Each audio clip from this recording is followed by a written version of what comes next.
Hello दोस्तों, मैं हूं अल्ताफ और आपका हमारे यूट्यूब चैनल आई के कोडिंग में स्वागत है। आज इस वीडियो में मैं आपको बताने वाला हूं सी प्रोग्राम रन करने का कंप्लीट इन्वायरमेंट सेटअप प्रोसेस।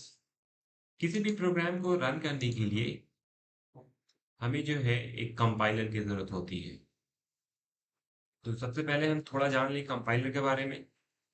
हम जो कोड लिखने वाले हैं वो कोड एक कंप्यूटर पे रन करने वाला है, और ये जो कंप्यूटर्स होते हैं ये सिर्फ और सिर्फ बाइनरी लैंग्वेज या मशीन कोड समझते हैं। लेकिन हम जो कोड लिख रहे होते हैं वो तो ना ही बाइनरी लैंग्वेज होता है और ना ही मशीन कोड। तो हमें एक मेडिएटर की जरूरत होती है, और उस मेडिएटर के थ्रू ही हम अपने कोड को कन्वर्ट कर सकते हैं मशीन कोड या बाइनरी लैंग्वेज में, जो कि हमारा कंप्यूटर समझ सके। ये जो मीडिएटर है, जहाँ हमारा कंपाइलर होगा, ये कंपाइलर बेसिकली एक सॉफ्टवेयर होता है जो हमारे कोड को मशीन लैंग्वेज या बाइनरी लैंग्वेज में कन्वर्ट करता है। साथ में ये हमारे कोड को सिंटैक्टिकली और उस प्रोग्राम के अकॉर्डिंग ग्रामेटिकली भी चेक करता है कि उसमें सारे सेंटेंस और वर्ड्स जो भी हमने यूज किए हैं वो सारे सही हैं। ये जो काम है ये हमारा कंपाइलर का होता है। चलिए अब हम देखते हैं कि हम इन कंपाइलर का जो सेटअप है वो कैसे करते हैं। हम सी प्रोग्राम को रन करने के लिए जीसीसी कंपाइलर यूज करने वाले हैं, इसलिए मैं आपको बताने वाला हूँ और साथ में दिखाने वाला भी हूँ प्रैक्टिकली कि कैसे हम जीसीसी कंपाइलर को डाउनलोड करते हैं, कैसे उसका पाथ सेट करते हैं, और कैसे हम उसका टेस्ट करके कंफर्म करेंगे कि हमारा जो जीसीसी कंपाइलर है वो कंप्लीट सेटअप हो चुका है। इसके साथ साथ मैं आगे के ट्यूटोरियल्स में सी के प्रोग्राम लिखने के लिए वीएस कोड यूज करने वाला हूँ। तो हम यहाँ पे देखेंगे भी कि हम वीएस कोड को कैसे सेटअप करते हैं। इसके लिए भी हमें इसके कोड वीएस कोड के सॉफ्टवेयर को पहले डाउनलोड करना होगा, उसके कुछ रिक्वायर्ड प्लगइन्स ऐड करने होंगे। Then after we will do some sample testing. चलिए अब हम देखते हैं कुछ प्रैक्टिकली। जीसीसी कंपाइलर डाउनलोड करने के लिए सबसे पहले हम क्रोम ब्राउज़र खोल लेते हैं और यहाँ पे टाइप करते हैं जीसीसी ऑन विंडोज़। जैसे ही हम टाइप करेंगे हमारे पास ये लिंक आ जाएगा। यहाँ पे हमारे पास डाउनलोड का ऑप्शन भी है, हमने क्लिक किया और ये डाउनलोड होना कुछ ही समय में शुरू हो जाएगा।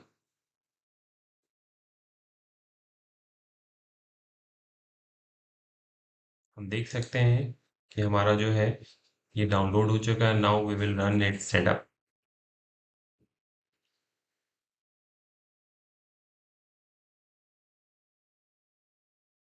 अब हमें कुछ टाइम लगे।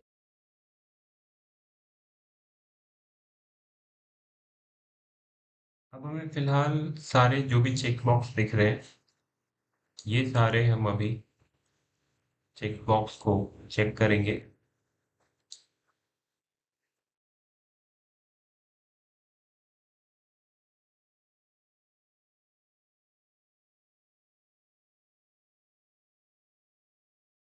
Then we will click on apply all changes, और ये हमारे सारे पैकेजेस जो हमने चेक किए हैं वो सारे पैकेजेज अब डाउनलोड होने शुरू हो चुके हैं।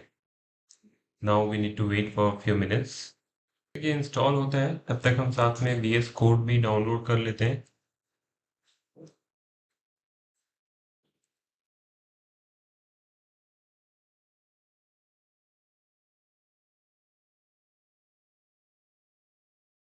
This is the link. ये हमारा वीएस कोड डाउनलोड करने का लिंक है। मेरे पास ऑलरेडी डाउनलोडेड है इसलिए मैं अभी डाउनलोड नहीं कर रहा हूँ। Just I will install it.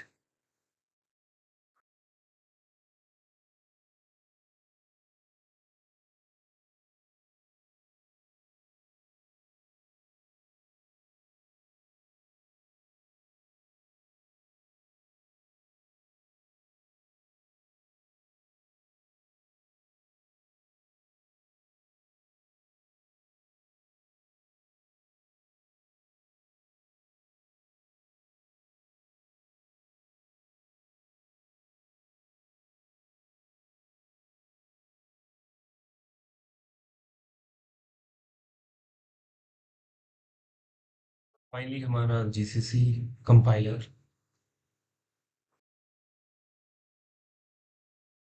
और फाइनली हमारा जीसीसी कंपाइलर सक्सेसफुली इंस्टॉल हो चुका है। Now we need to close it. अब हमें क्या करना है? हमें इसकी पाथ सेट करनी है ताकि हम इसे रन कर सकें।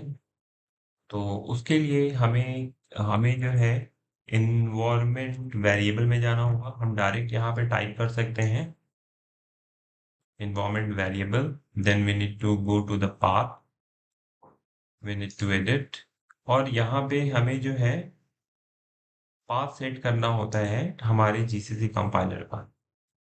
सो this is our GCC compiler और इसका हमें पाथ सेट करना। we need to copy this, new, okay, then okay. So this is how we can set the path। अब हमें चेक करना है कि हमारा जो कंपाइलर है वो सेट हो चुका है। Test it. So we need to open the CMD first. Now we need to type gcc hyphen virtual। तो यहाँ हम देख सकते हैं कि यहाँ पे gcc कंपाइलर वर्जन का कंपाइलर वर्जन दिख रहा है, जिससे ये कंफर्म हो जाता है कि हमारे सिस्टम में जो gcc कंपाइलर है वो सक्सेसफुली कॉन्फ़िगर हो चुका है। Now we are going to run a sample C program. उसके लिए मैंने एक सैम्पल प्रोग्राम पहले से ही लिख रखा है। आप देख सकते हैं ये एक प्रोग्राम है जिसमें सिंपल एक printf मैसेज दिया हुआ है, जिसमें हम मैसेज दिखा रहे हैं हेलो फ्रॉम सी। तो हम देख सकते हैं कि हमारे पास एक फोल्डर में एक सैम्पल प्रोग्राम है डी ड्राइव में। So I am just moving.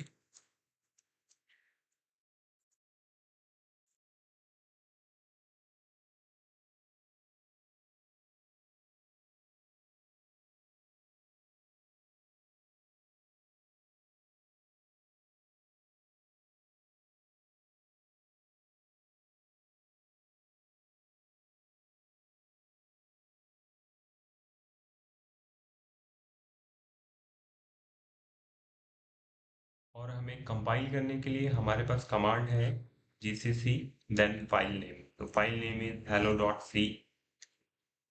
तो यहाँ हम देख सकते हैं जैसे ही मैंने कंपाइल किया बाय डिफॉल्ट हमारे सिस्टम में जो है एक exe फाइल क्रिएट हो जा रही है।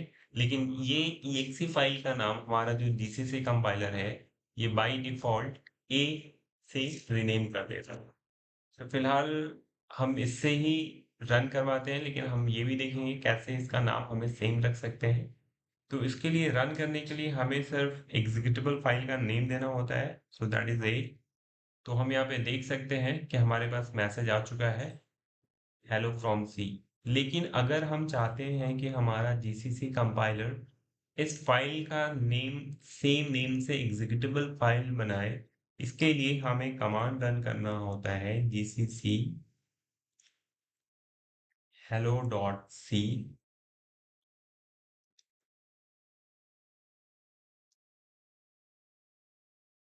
hello dot exe। So now you can see it is creating an executable file with the name of hello। तो हम इस hello को भी रन कर सकते हैं। So this is how we can configure GCC compiler and we can test a sample program। Now अब जो है हम देखते हैं कैसे हम VS कोड को रन करते हैं। तो मैंने पहले से ही VS कोड को कंपाइल कर रखा है। मैं VS कोड को रन करके इंस्टॉल कर लेता हूँ।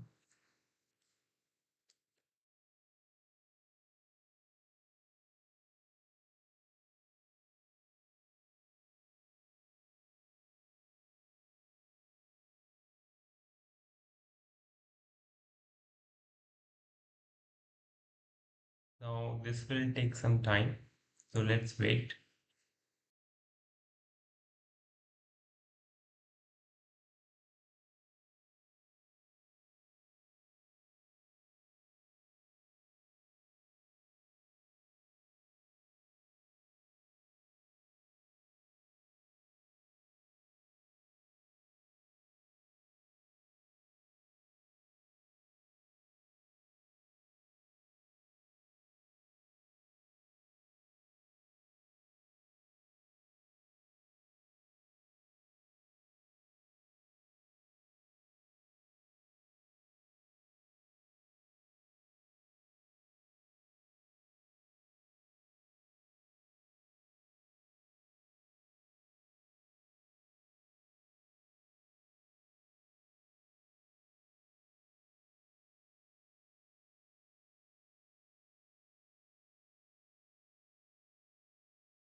हेलो दोस्तों, मैं हूं अल्ताफ और आपका हमारे चैनल आई हेट कोडिंग में स्वागत है।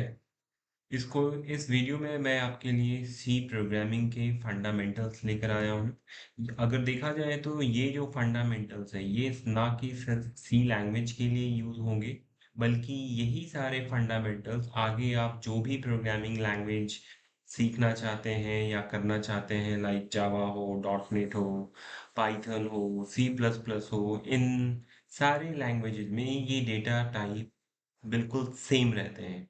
तो अगर आप चाहते हैं कि आपको कोई डेटा टाइप में या फिर उसके फंडामेंटल्स में, वेरिएबल्स में कोई प्रॉब्लम ना हो, तो मैं आपसे यही कहना चाहूँगा कि आप इस वीडियो को बिना स्किप किए हुए देखें, ना कि सिर्फ इस वीडियो के, इस फंडामेंटल के जो है 1 टू 5 पार्ट्स हैं। मैं यही कहूँगा कि आप इन सारे पार्ट्स को अच्छे तरीके से देख लें, जहाँ पे आपको सारी चीज़ें सारे कॉन्सेप्ट्स क्लियर हो जाएंगे। एक चीज और, ये पार्ट 1 से पार्ट 5 तक सिर्फ हमारा थियोरटिकल पार्ट है, जिसमें हम कहीं पे कुछ भी कोडिंग नहीं करेंगे। सिर्फ हमें समझना होगा कि चीजें कैसे होती हैं, क्या होती हैं। देन आफ्टर उसके बाद ही हमारा जो है कोडिंग शुरू होगा। तो चलिए हम लोग देखते हैं सबसे पहले फंडामेंटल। तो हमारे पास जो बेसिक कॉन्सेप्ट्स हैं, इनमें जो बेसिक कॉन्सेप्ट देखें तो हम लोग सबसे पहले देखेंगे सी टोकन। देन हमारे पास कीवर्ड्स आएंगे, then identifier, operator, data type, variables, constants, strings. And then after हम इन सारे टॉपिक्स को जब कवर कर लेंगे, then we will be ready for writing program in C. जब हमारे सारे ये फंडामेंटल्स कंप्लीट हो जाएंगे, तब हम फाइनली कोडिंग करने के लिए रेडी हो जाएंगे। और हम जब कोडिंग करेंगे तो हमें सारी चीजें अच्छे से समझ में आएगी कि हर एक लाइन का, हर एक स्टेटमेंट का क्या मीनिंग है और वो क्या टास्क परफॉर्म कर रहा है। तो चलिए हम शुरू करते हैं सबसे पहले सी टोकन से। अगर हम सी टोकन की बात करें, टोकन्स मतलब ही होता है पास, दैट मीन्स जो कहीं पे अलाउड हो। जैसे अगर हम मूवी वगैरह देखने जाते हैं तो वहां पे हमें एक पास मिलता है। पास मतलब जैसे ही मैंने पास ले लिया, दैट मीन्स टिकट ले लिया, that means I am allowed into the theatre. मैं थिएटर में फिर अलाउड हो जाऊंगा। तो सेम थिंग वही है, सी टोकन्स मतलब यहाँ हो, सी टोकन्स कहने का मतलब ये हो गया कि वैसी कुछ भी चीजें, वैसा कोई भी यूनिट कंपोनेंट, वैसा कोई भी वर्ड जो हमारे सी प्रोग्रामिंग में अलाउड होगा, उसे हम कहेंगे सी टोकन्स। तो यहाँ पे मैंने वो सेम चीज लिखा है, all the unit of code which can be use in C programming is called C token. और दूसरे तरीके से भी हम कह सकते हैं इसे कि unit component which can be use in C programming is called C tokens. अब ये सी टोकन्स को हम लोगों ने फर्दर डिवाइड कर रखा है 5 कैटेगरीज में, जिसे हम वन बाय वन पूरे डेप्थ के साथ देखेंगे और समझेंगे इनका मतलब और इनका यूजेस क्या होता है। तो हमारे पास जो सी टोकन्स होते हैं, बेसिकली होते हैं identifier, keywords, operators, data types and variables.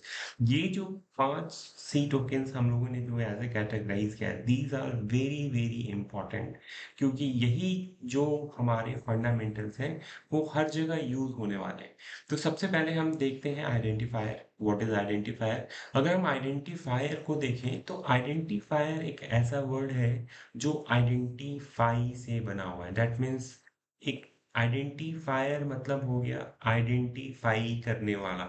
तो रियल लाइफ में हम किसी को कैसे आइडेंटिफाई करते हैं? जैसे अगर हम मैं किसी भी ऑब्जेक्ट का, किसी भी ह्यूमन बींग्स का एग्जांपल ले लें, तो किसी भी ह्यूमन बींग्स को हम लोग कैसे उसका आइडेंटिफाई करते हैं? By his name.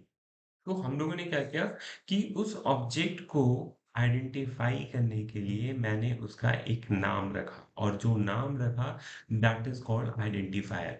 नाउ अब हम, ये तो हमारे रियल लाइफ में चीजें हुई कि हाँ, हमें रियल लाइफ में हर एक ऑब्जेक्ट को आइडेंटिफाई करने के लिए हमने वहां पे नाम दे रखा है। लेकिन अगर हम सी प्रोग्रामिंग में बात करें तो आखिर हम किसका नाम देना चाहते हैं, किसको आइडेंटिफाई करना चाहते हैं, किसके लिए हम ये आइडेंटिफायर यूज कर रहे हैं? तो एक चीज तो हमारे पास क्लियर हो गया कि ये जो आइडेंटिफायर है, आइडेंटिफायर मतलब होता है किसी का नाम, किसी को आइडेंटिफाई करने के लिए जो वर्ड या जो भी चीजें हम यूज करेंगे, उसे हम आइडेंटिफायर कहलाएंगे। तो ये सब क्वेश्चन सबसे पहले हमने आइडेंटिफाई देख देख लिया। अब हम देखेंगे कि प्रोग्रामिंग में क्या होता है। तो बेसिकली प्रोग्रामिंग में क्या होता है, जब भी हम कोई प्रोग्राम रन करते हैं, तो हम लोग प्रोग्राम रन करने का मतलब है we are playing with the data. हम लोग डेटा के साथ प्ले करते हैं। उसमें कोई भी मैनिपुलेशन हो गया, किसी भी तरह का कैलकुलेशन हो गया। अब वो डेटा को हम लोग स्टोर कहाँ कर रहे हैं? हम लोग स्टोर करते हैं मेमोरी में। सो मेमोरी में, नाउ मेमोरी में तो हमने स्टोर कर दिया। अब उस मेमोरी का कुछ बहुत बड़ा 16 बिट में उसका कुछ मेमोरी एड्रेस होता है। नाउ उस एड्रेस को लेकर तो हम प्रोग्रामिंग में काम नहीं कर सकते हैं। तो हम लोगों ने अपने इजी के लिए क्या किया, उस बड़े से मेमोरी एड्रेस को एक हमने नाम दे दिया। तो उस मेमोरी एड्रेस को जब भी मुझे रेफर करना होगा तो मैं क्या करूँगा, वो नेम यूज़ करूँगा। तो यहाँ पर ही हमारे पास ये आइडेंटिफायर का कॉन्सेप्ट आ रहा है। दैट मीन्स आइडेंटिफायर हम लोग यूज़ करेंगे मेमोरी के लोकेशन को एक नेम देने के लिए। इवन और भी हम प्री डिफाइंड फंक्शंस यूज़ करेंगे, उनका जो ऑलरेडी नाम सिस्टम में दे रखा है, या फिर अगर हमने यूज़र डिफाइंड फंक्शन बनाया तो फंक्शन को भी हम एक नाम देंगे। तो फंक्शन में क्या करते हैं हम लोग कि एक ब्लॉक बनाते हैं, उस ब्लॉक के अंदर बहुत सारा कोड लिखते हैं। अब उस पूरे ब्लॉक को हम कैसे रिप्रेजेंट करेंगे, तो उस पूरे ब्लॉक को रिप्रेजेंट करने के लिए हमने क्या कर दिया, उस पूरे ब्लॉक को एक नाम दे दिया। तो यहाँ पर भी हमें एक नाम की जरूरत पड़ रही है। तो यही जो नाम है, ये नाम को रिप्रेजेंट करने के लिए ही हमें आइडेंटिफायर की जरूरत पड़ती है। तो हम लोगों ने क्या देखा कि आइडेंटिफायर जो होता है वो किसी का नाम होता है। और प्रोग्रामिंग में अगर हम आइडेंटिफायर की बात करें तो ये या तो वेरिएबल के नाम होते हैं, या फिर ये होते हैं नाम किसी मेथड के। इन्हीं को कहते हैं आइडेंटिफायर। तो आई होप कि आइडेंटिफायर में अभी आपको कोई प्रॉब्लम नहीं होगी। अब हम देखते हैं आइडेंटिफायर कितने तरह के होते हैं। तो आइडेंटिफायर दो तरह के होते हैं, एक होते हैं सिस्टम डिफाइंड और एक होते हैं यूजर डिफाइंड। तो सिस्टम डिफाइंड मतलब वैसे नाम जो हमारे सी लैंग्वेज ने पहले से बना रखा है। तो वो हमारा हो गया सिस्टम डिफाइंड, जिसको हम एज ए कीवर्ड भी कहते हैं और बाद में इसके बाद हम देखेंगे भी। और दूसरा होता है यूजर डिफाइंड। यूजर डिफाइंड मतलब वी आर द प्रोग्रामर और developer when we write program. जब हम प्रोग्राम लिखते हैं तो प्रोग्राम लिखने के साथ साथ हम वेरिएबल डिक्लेयर करते हैं, अपने मेथड डिफाइन करते हैं। तो ये जो भी हम वेरिएबल बना रहे हैं, मेथड बना रहे हैं, इन सब के लिए हमें क्या करना होता है कि वेरिएबल का नाम देना होता है, मेथड का नाम देना होता है। तो वहाँ पे हम वो जो नेम यूज़ कर रहे होते हैं, वो नेम को ही हम एज़ ए आइडेंटिफायर यूज़ करेंगे। जैसे मैंने एक एग्ज़ाम्पल बनाया है, जैसे मैंने एक वेरिएबल बनाया है इंट नम। तो नम टाइप का मैंने एक वेरिएबल बनाया है। ये एक्चुअली काम कैसे करता है, ये हमारा है रैम। इस रैम के अंदर मैंने क्या किया, एक मेमोरी ऑक्यूपाई किया, नम। तो ये जो हमारे पास जो ब्लॉक बन रहा है रैम के अंदर, इसका एक एड्रेस है x x x x x. ये जो है, ये हमारा जो वेरिएबल के लिए हमने ये मेमोरी एलोकेट किया है, ये है मेमोरी का एड्रेस। अब ये मेमोरी के एड्रेस को तो लेके हम प्रोग्राम में काम नहीं कर पाएंगे। तो हमें क्या करना होगा, इस मेमोरी के एड्रेस को रेफर करने के लिए हमने उसे एक नाम दे दिया। और ये जो नेम हो गया, ये हमारे पास जो नेम हो गया, इसी नेम को हम कह रहे हैं आइडेंटिफायर। तो ये तो मैंने एक एग्जांपल दिया फॉर द वेरिएबल। अब ऐसा ही हमारे पास एग्जांपल हो सकता है मेथड के लिए। जैसे मैंने कोई मेथड बनाया है वॉइड डिस्प्ले, जिसके अंदर कुछ कोडिंग होगा।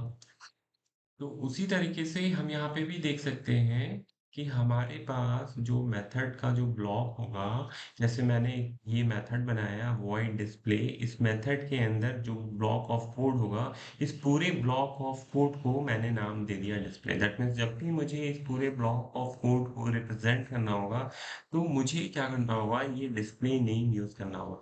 तो सिमिलरली ये भी हो रहा है कि ये हमारे पास रैम में कहीं मेमोरी एलोकेट करेगा, उस मेमोरी का नाम, मेमोरी का कुछ एड्रेस होगा। उस एड्रेस को तो हमें याद करना मुश्किल है, बहुत मुश्किल, क्योंकि ये बहुत बड़ा होता है और ये 16 बिट में लिखा होता है। तो इस नाम को अपने इजी के लिए हमने उसका नाम दे दिया डिस्प्ले। तो जब भी मुझे इस एड्रेस, मेमोरी एड्रेस को रिप्रेजेंट करना होगा जिसमें मेथड रिप्रेजेंट हो रहा है, तो हम सिर्फ डिस्प्ले इस नेम को यूज करेंगे। और नेम को यूज करने के साथ ही ये हमारा जो मेथड है वो कॉल हो जाएगा।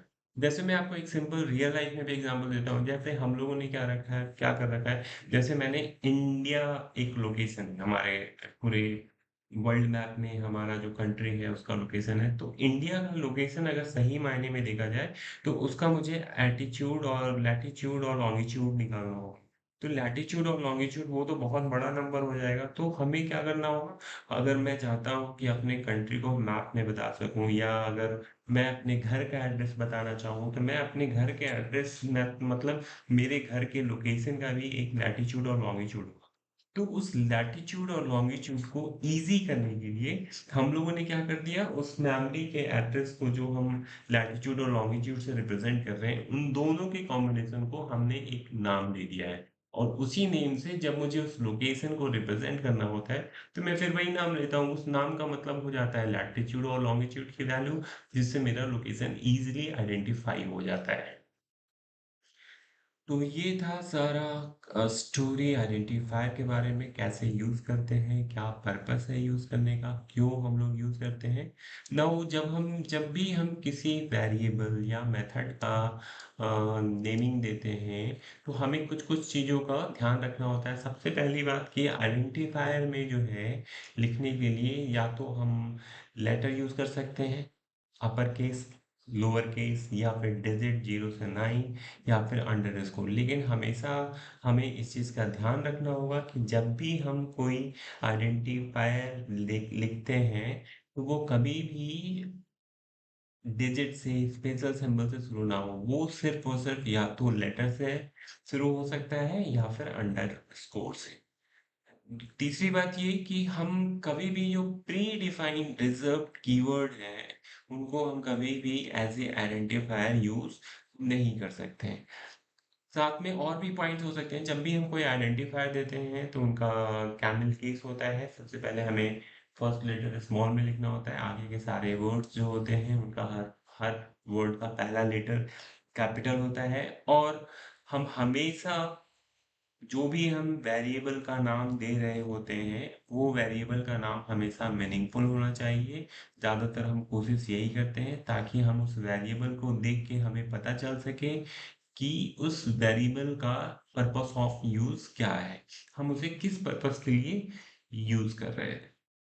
तो ये थी सारी बातें हमारे पास आइडेंटिफायर के बारे में। अब हम देखते हैं कीवर्ड्स के बारे में।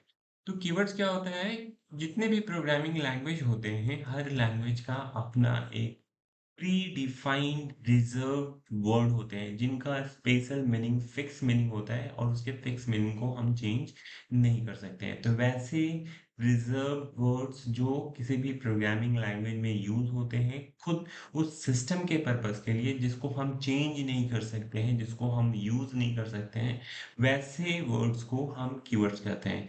जैसे अगर हमने वॉइड मेन लिखा, तो वॉइड जो है वो हमारे सिस्टम का प्री डिफाइंड कीवर्ड है। हम इसे pre defined, system defined identifier भी कह सकते हैं। ये सारे ऐसे वर्ड्स हैं जो सिस्टम ने पहले से ही रिजर्व कर रखा है, उनका मीनिंग फिक्स कर रखा है, उनके फंक्शनैलिटी फिक्स कर रखे हैं, और उसको हम तो यूज तो कर सकते हैं, but we can not change नहीं कर सकते। हम उनके फंक्शनैलिटी के टास्क को, वैल्यू को चेंज नहीं कर सकते हैं। तो हमारे सी लैंग्वेज में ये टोटल नंबर ऑफ कीवर्ड्स जो होते हैं वो होते हैं 32।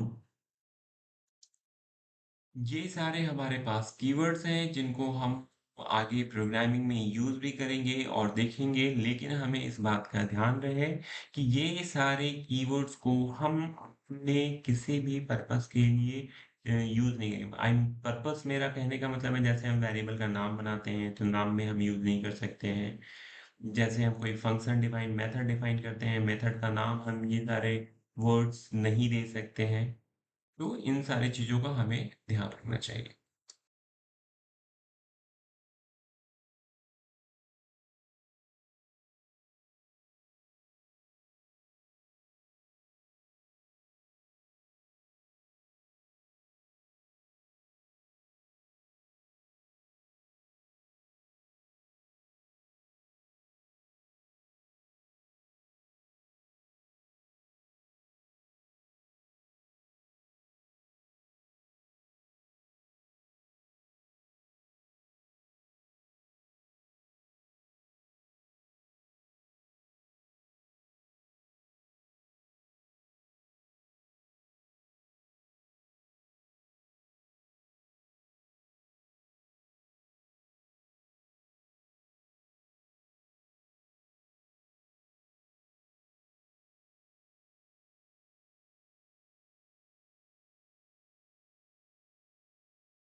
हेलो दोस्तों, मैं हूं अल्ताफ और आपका हमारे YouTube channel I hate coding में एक बार फिर से स्वागत है।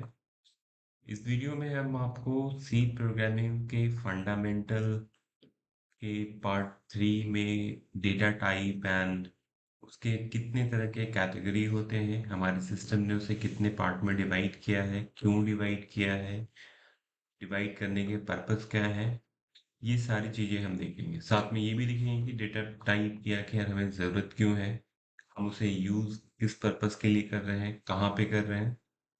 ये सारी चीजें हम इस वीडियो में देखने वाले हैं। तो मैं आपसे यही कहूंगा कि आप वीडियो को स्किप ना करें, पूरी वीडियो को देखें ताकि आपके कॉन्सेप्ट्स क्लियर हो। ये सारे फंडामेंटल्स ऐसे कॉन्सेप्ट्स हैं जो आपको सारे लैंग्वेज में यूज होने वाले हैं, ना ये सिर्फ सी के नहीं बल्कि सी से आगे जो भी लैंग्वेज पढ़ेंगे आप, like Java, Python, C plus plus, dot net, ये सारी जगह ये सारे डेटा टाइप सिमिलर होने वाले। So don't skip the video, आप पूरा इसे एंड तक देखें। तो चलिए हम शुरू करते हैं। तो सबसे पहले हमारे पास डेटा टाइप आता है, तो हमारे पास सवाल आता है कि व्हाट इज डेटा टाइप, ये डेटा टाइप क्या है।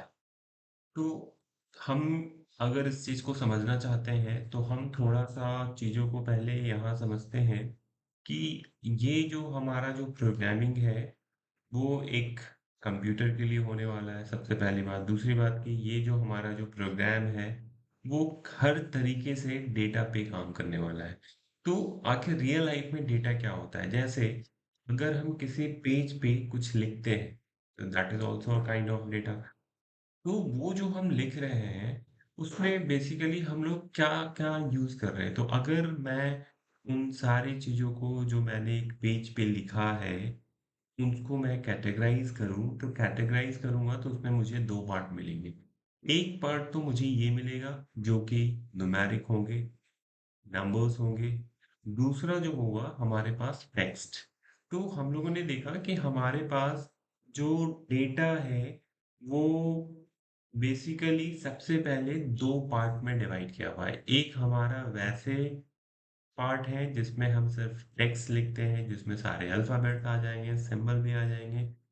एंड दूसरा पार्ट जो है वो न्यूमेरिक होगा जिसके साथ हम different different type of operations, calculations कर सकते हैं। तो हम लोगों ने देखा कि हम हमारे पास जो रियल लाइफ में जो डेटा होता है उसका जो कैटेगराइजेशन है वो पहले दो टाइप में हुआ। एक हो गया न्यूमेरिक और एक हो गया हमारे पास टेक्स्ट। तो प्रोग्रामिंग में इन्हीं दो डेटा टाइप को फर्दर कैटेगराइज कर दिया है प्रोग्राम को ऑप्टिमाइज करने के लिए, प्रोग्राम की मेमोरी को बचाने के लिए।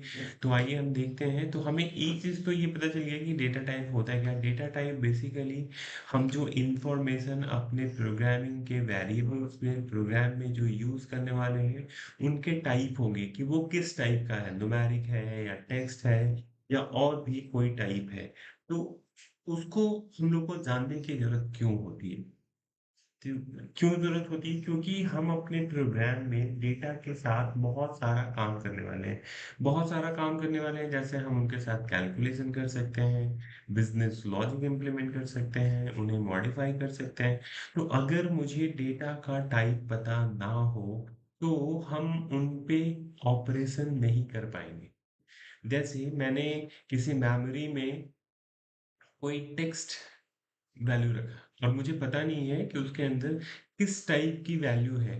तो मैं अगर उस पे अरिथमेटिकल, मैथमेटिकल अगर कोई फॉर्मूला अप्लाई करता हूँ तो जाहिर सी बात है कि वो काम नहीं करेगा। इसलिए हमें किसी भी डेटा को स्टोर करने के पहले मुझे अपने सिस्टम को बताना होता है कि वो किस टाइप का है। तो जब हम टाइप बताते हैं तो एक चीज तो हमें पता चल जाता है कि हाँ, मैंने डेटा जहाँ स्टोर किया है उसका मैंने डेटा का टाइप बता दिया है, तो उससे क्या होगा कि हमें पता होगा कि हमें किस टाइप का ऑपरेशन करना है। दूसरा ये हमें पता चल जाता है जैसे कि जब हमारे प्रोग्राम जब एग्जीक्यूट करते हैं, जब मेमोरी एलोकेट करते हैं, तो वहां पे एक तरीके से देखा जाए तो जो लोडर हैं उनको भी जानने की ज़रूरत होती है कि आखिर ये जो वेरिएबल है वो कितनी मेमोरी एलोकेट करने वाला है। तो ये जो मेमोरी एलोकेशन का जो पार्ट है वो हमें डेटा टाइप ही बताएगा कि कितनी मेमोरी एलोकेट करनी है।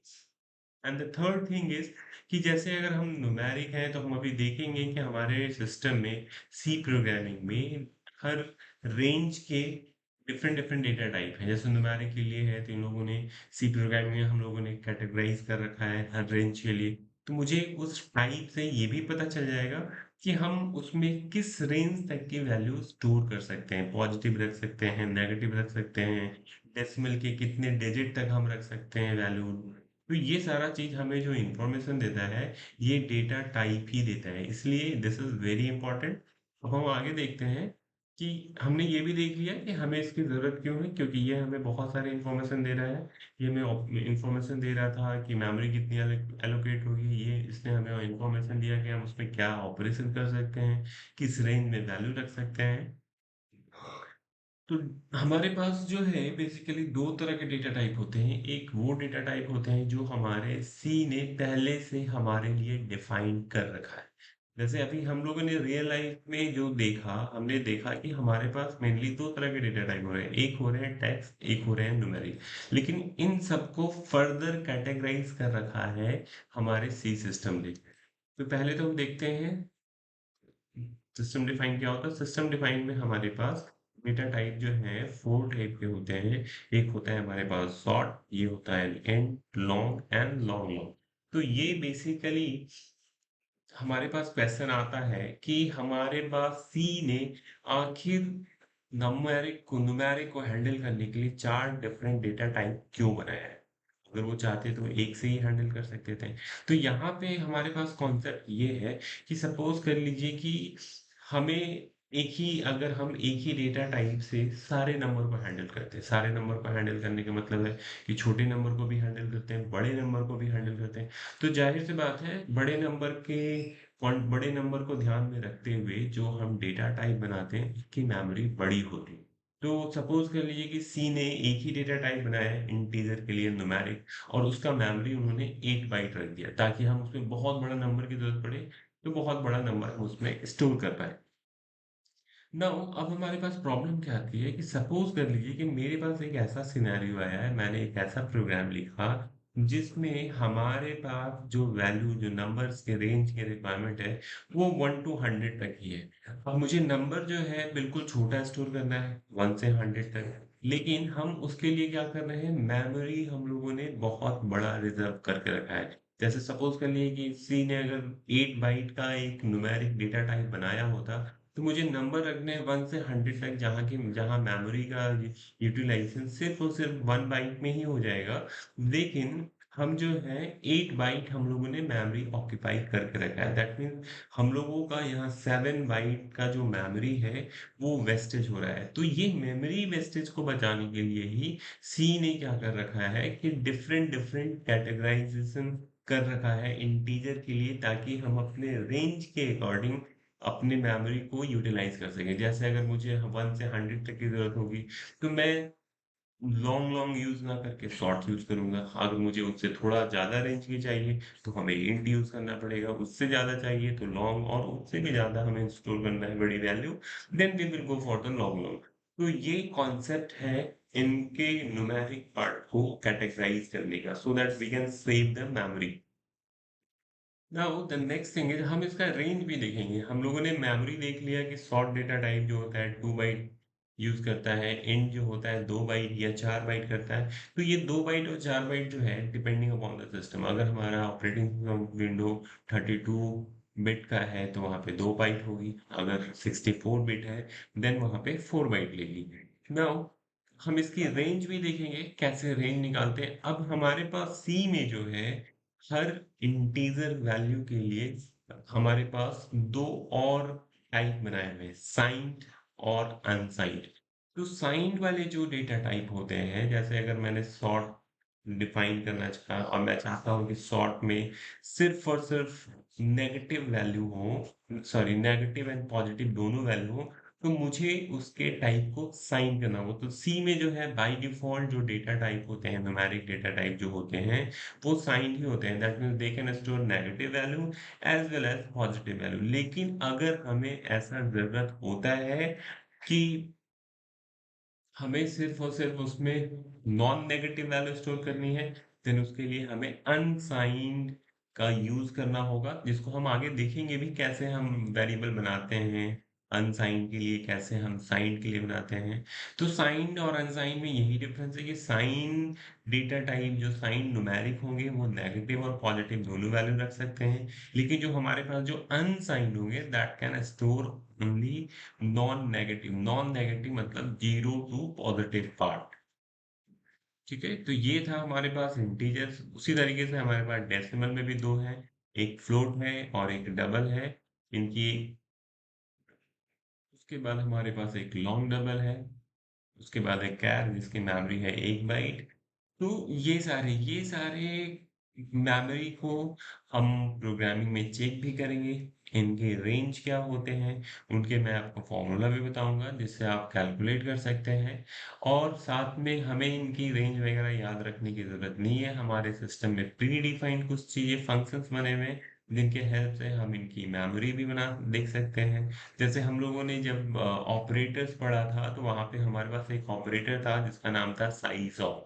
तो साइज़ ऑफ बेसिकली हम लोग को ये बता देगा कि वो कितने बाइट मेमोरी एलोकेट कर रहा है। जैसे मैंने 2 बाइट, 4 बाइट सबका रखा है, तो आप वहाँ पे ये चीज़ें देख सकते हैं। तो मैं आपको दिखाऊँगा अभी साइज़ ऑफ ऑपरेटर का यूज़ करके कि आप कैसे उसका मेमोरी उसके बाद कुछ और हमारे पास प्री डिफाइंड कीवर्ड हैं, जिनकी हेल्प से हम रेंज भी फाइंड कर सकते हैं। तो हम लोग रेंज भी देखेंगे कि सबकी रेंज कितनी है। नो उसके बाद जैसे ये फॉर्मूला मैंने लिख दिया है साइन के लिए हमारे पास फॉर्मूला होता है 2 raise to the power n minus 2 से लेकर 2 raise to the power n minus 1 this वो हमारा साइन है जहाँ n is the number of bit. Suppose जो हमारा सॉर्ट होता है वो मेमोरी ऑक्यूपाई करता है 2 बाइट और एक बाइट में होते हैं एक बिट। दैट मीन्स n की वैल्यू साइन के लिए सॉर्ट के लिए n की वैल्यू 16 हो जाएगी। तो we can put the value in the given formula और हमारे पास कैलकुलेशन आएगा जो मैंने some example I have given. Now इसके बाद हमारे पास यूजर डिफाइंड डेटा टाइप है। यूजर डिफाइंड डेटा टाइप में हमारे पास स्ट्रक्चर और यूनियन होते हैं जिसको हम फर्दर देखेंगे कि हम कैसे इन्हें बनाते हैं, कैसे यूज करते हैं। तो इतने ये था हमारा सारा डेटा टाइप के बारे में। नाउ अब इसमें कुछ क्वेश्चंस भी हैं जो कि हम देखेंगे। जैसे जैसे क्वेश्चन यहाँ पे ये है कि अगर मैंने एक सॉर्ट टाइप का वेरिएबल लिया और सॉर्ट टाइप का वेरिएबल का रेंज इतना है, तो उसमें क्या होगा अगर हम उसमें उसकी वैल्यू रेंज से बाहर स्टोर करते हैं। तो ये सारी जो चीजें हैं ये सब हम जब हम प्रोग्रामिंग करेंगे then we will see it. So आज के लिए इतना ही। Thank you. हेलो दोस्तों, मैं हूं अल्ताफ और आपका एक बार फिर हमारे YouTube channel I hate coding में स्वागत है। मैं फिर से सी फंडामेंटल लेके आया हूँ। This is the part 4। इसके पहले मैं थोड़ा सा रिमाइंड करवा देता हूँ कि हम लोगों ने इस फंडामेंटल में क्या क्या कवर कर लिया है। फिलहाल हमने सी फंडामेंटल्स में आइडेंटिफायर देखा, देन आफ्टर कीवर्ड्स देखा, उसके बाद हमने ऑपरेटर देख लिया, डेटा टाइप देख लिया। अब हम देखने वाले हैं वेरिएबल्स के। So these are the most important pillar for any programming language. So please don't skip the video and please watch till. तो चलिए हम देखते हैं वेरिएबल्स के बारे में क्या होता है, वेरिएबल्स कैसे काम करते हैं, ये इनकी ज़रूरत क्यों होती है। तो सबसे पहले हम देखें व्हाट इज वेरिएबल। वेरिएबल क्या होते हैं? तो अगर हम वेरिएबल को अच्छे से समझे तो वेरिएबल का मतलब होता है वेरिएबल, मतलब वैसे चीजें जो अपने आप को वैरी करने के लायक हो, जो अपने आप को वैरी कर सके। तो हमारे पास क्वेश्चन आता है कि आखिर हम प्रोग्रामिंग में ऐसी क्या चीजें होती हैं जो अपने आप को चेंज करने के लिए चाहती हैं। तो हमारे पास वेरिएबल जो है वो हमारा एक वेरिएबल होगा, एक कंटेनर होगा। जैसे हम अपने प्रोग्रामिंग जो भी हम प्रोग्रामिंग लैंग्वेज यूज़ करते हैं, उन सारे प्रोग्रामिंग लैंग्वेज में हम डेटा पे वर्क करते हैं, चाहे वो डेटा किसी भी तरह का हो सकता है। अब ये डेटा पे हमें मैनिपुलेशन, कैलकुलेशन कुछ भी करने के लिए हमें क्या करना होगा? उन्हें मेमोरी में ऑक्यूपाई करना होगा। उस मेमोरी को हम एक नेम से रेफ़र करते हैं, जिसको हमने इसके पहले वाले वीडियो में आइडेंटिफायर कहा है। तो हमें क्या करना होता है कि हमें एक वेरिएबल की ज़रूरत, दैट मीन्स नाउ मैं क्या कर रहा हूँ, अब इस कॉम्बिनेशन को पूरे कॉम्बिनेशन को वेरिएबल का नाम दे रहा हूँ। क्या?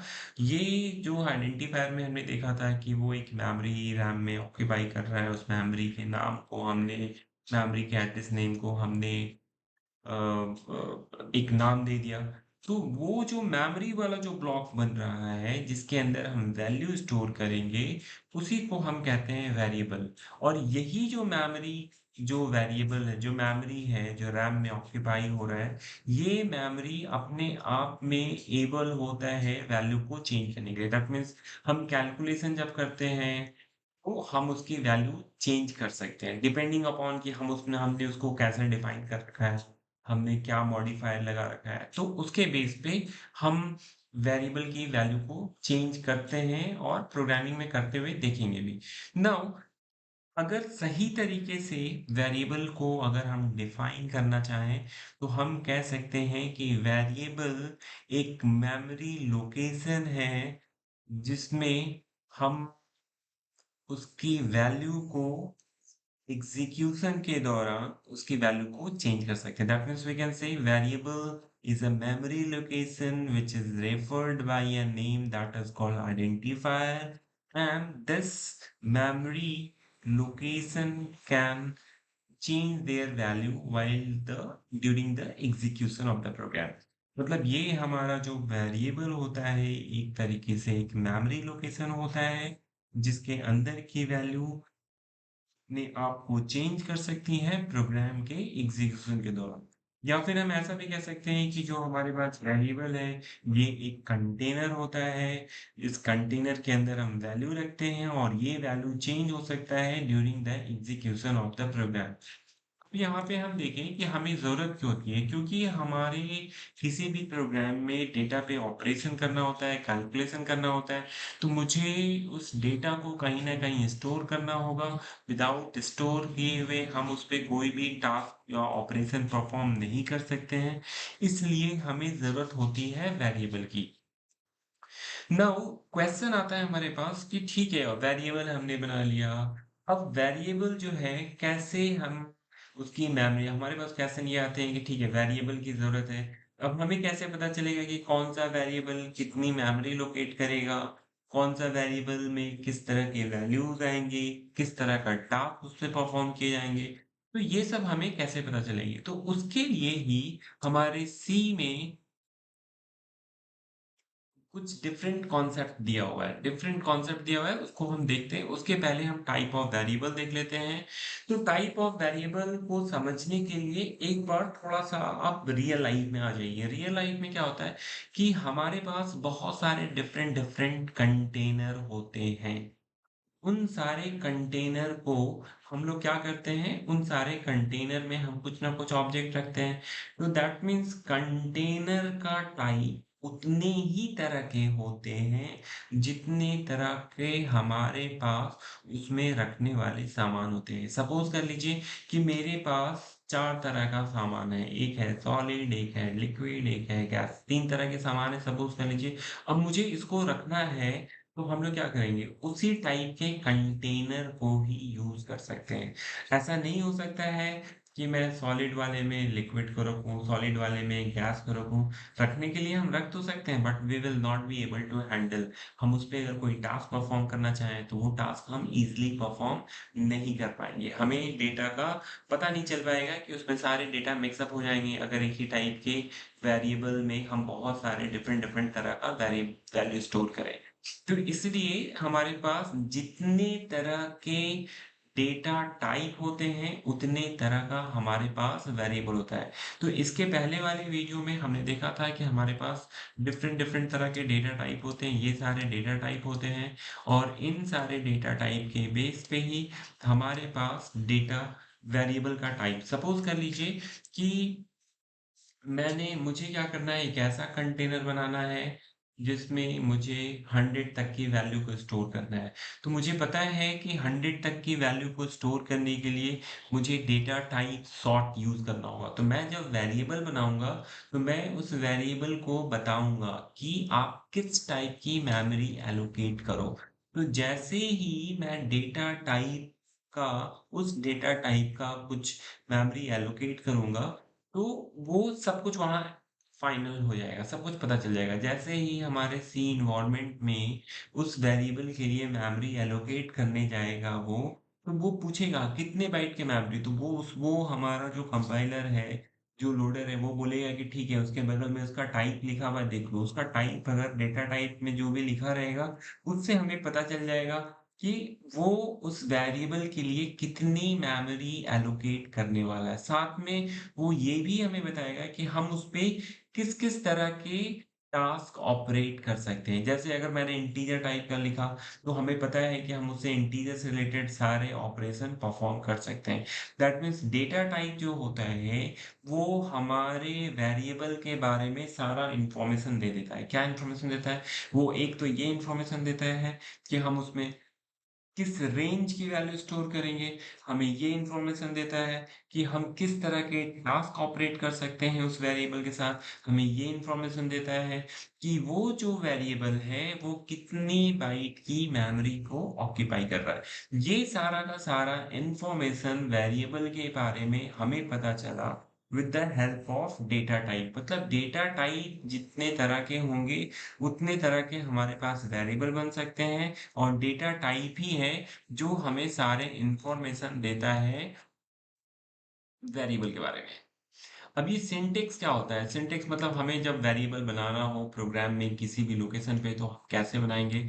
तो उसके लिए सबसे पहले मॉडिफायर्स होते हैं, देन आफ्टर हमें डेटा टाइप देना होगा, देन आफ्टर वेरिएबल का नाम। वेरिएबल का नाम जो मैं बोल रहा हूँ वो आइडेंटिफायर है। जो मैंने आपको आइडेंटिफायर के रूल्स बताए हैं, उसी रूल्स के अकॉर्डिंग हमें वेरिएबल का नाम देना है। तो हमें याद रखना होगा कि वेरिएबल का नाम जिसे हम आइडेंटिफायर कहते हैं, ये हमेशा या तो अंडरस्कोर या अल्फाबेट से शुरू होता है। इसके नाम में हम अल्फाबेट्स, अंडरस्कोर और डिजिट यूज कर सकते हैं 0 to 9। हम नेमिंग में वेरिएबल का नेम आइडेंटिफायर में कभी भी रिजर्व कीवर्ड का यूज नहीं करते हैं। जैसे कि यहाँ पे मॉडिफायर्स मैं नहीं बता रहा हूँ क्योंकि हम आगे जब चलेंगे तो मॉडिफायर्स की बात करेंगे। फिलहाल जब भी आपको वेरिएबल की जरूरत हो तो आप उसका डेटा टाइप बनाएंगे एंड और उसके बाद उन सारे वेरिएबल का नाम देंगे जितने हमें कंटेनर की जरूरत होगी। अगर हमारे पास सेम डेटा टाइप के मल्टीपल वेरिएबल बनाने हैं, तब हम कॉमा सेपरेट करके उन्हें एक ही लाइन में डिक्लेयर कर सकते हैं। अगर हमें डिफरेंट करना होगा तो हमें डिफरेंट लाइन में उन्हें डिक्लेयर करना होगा।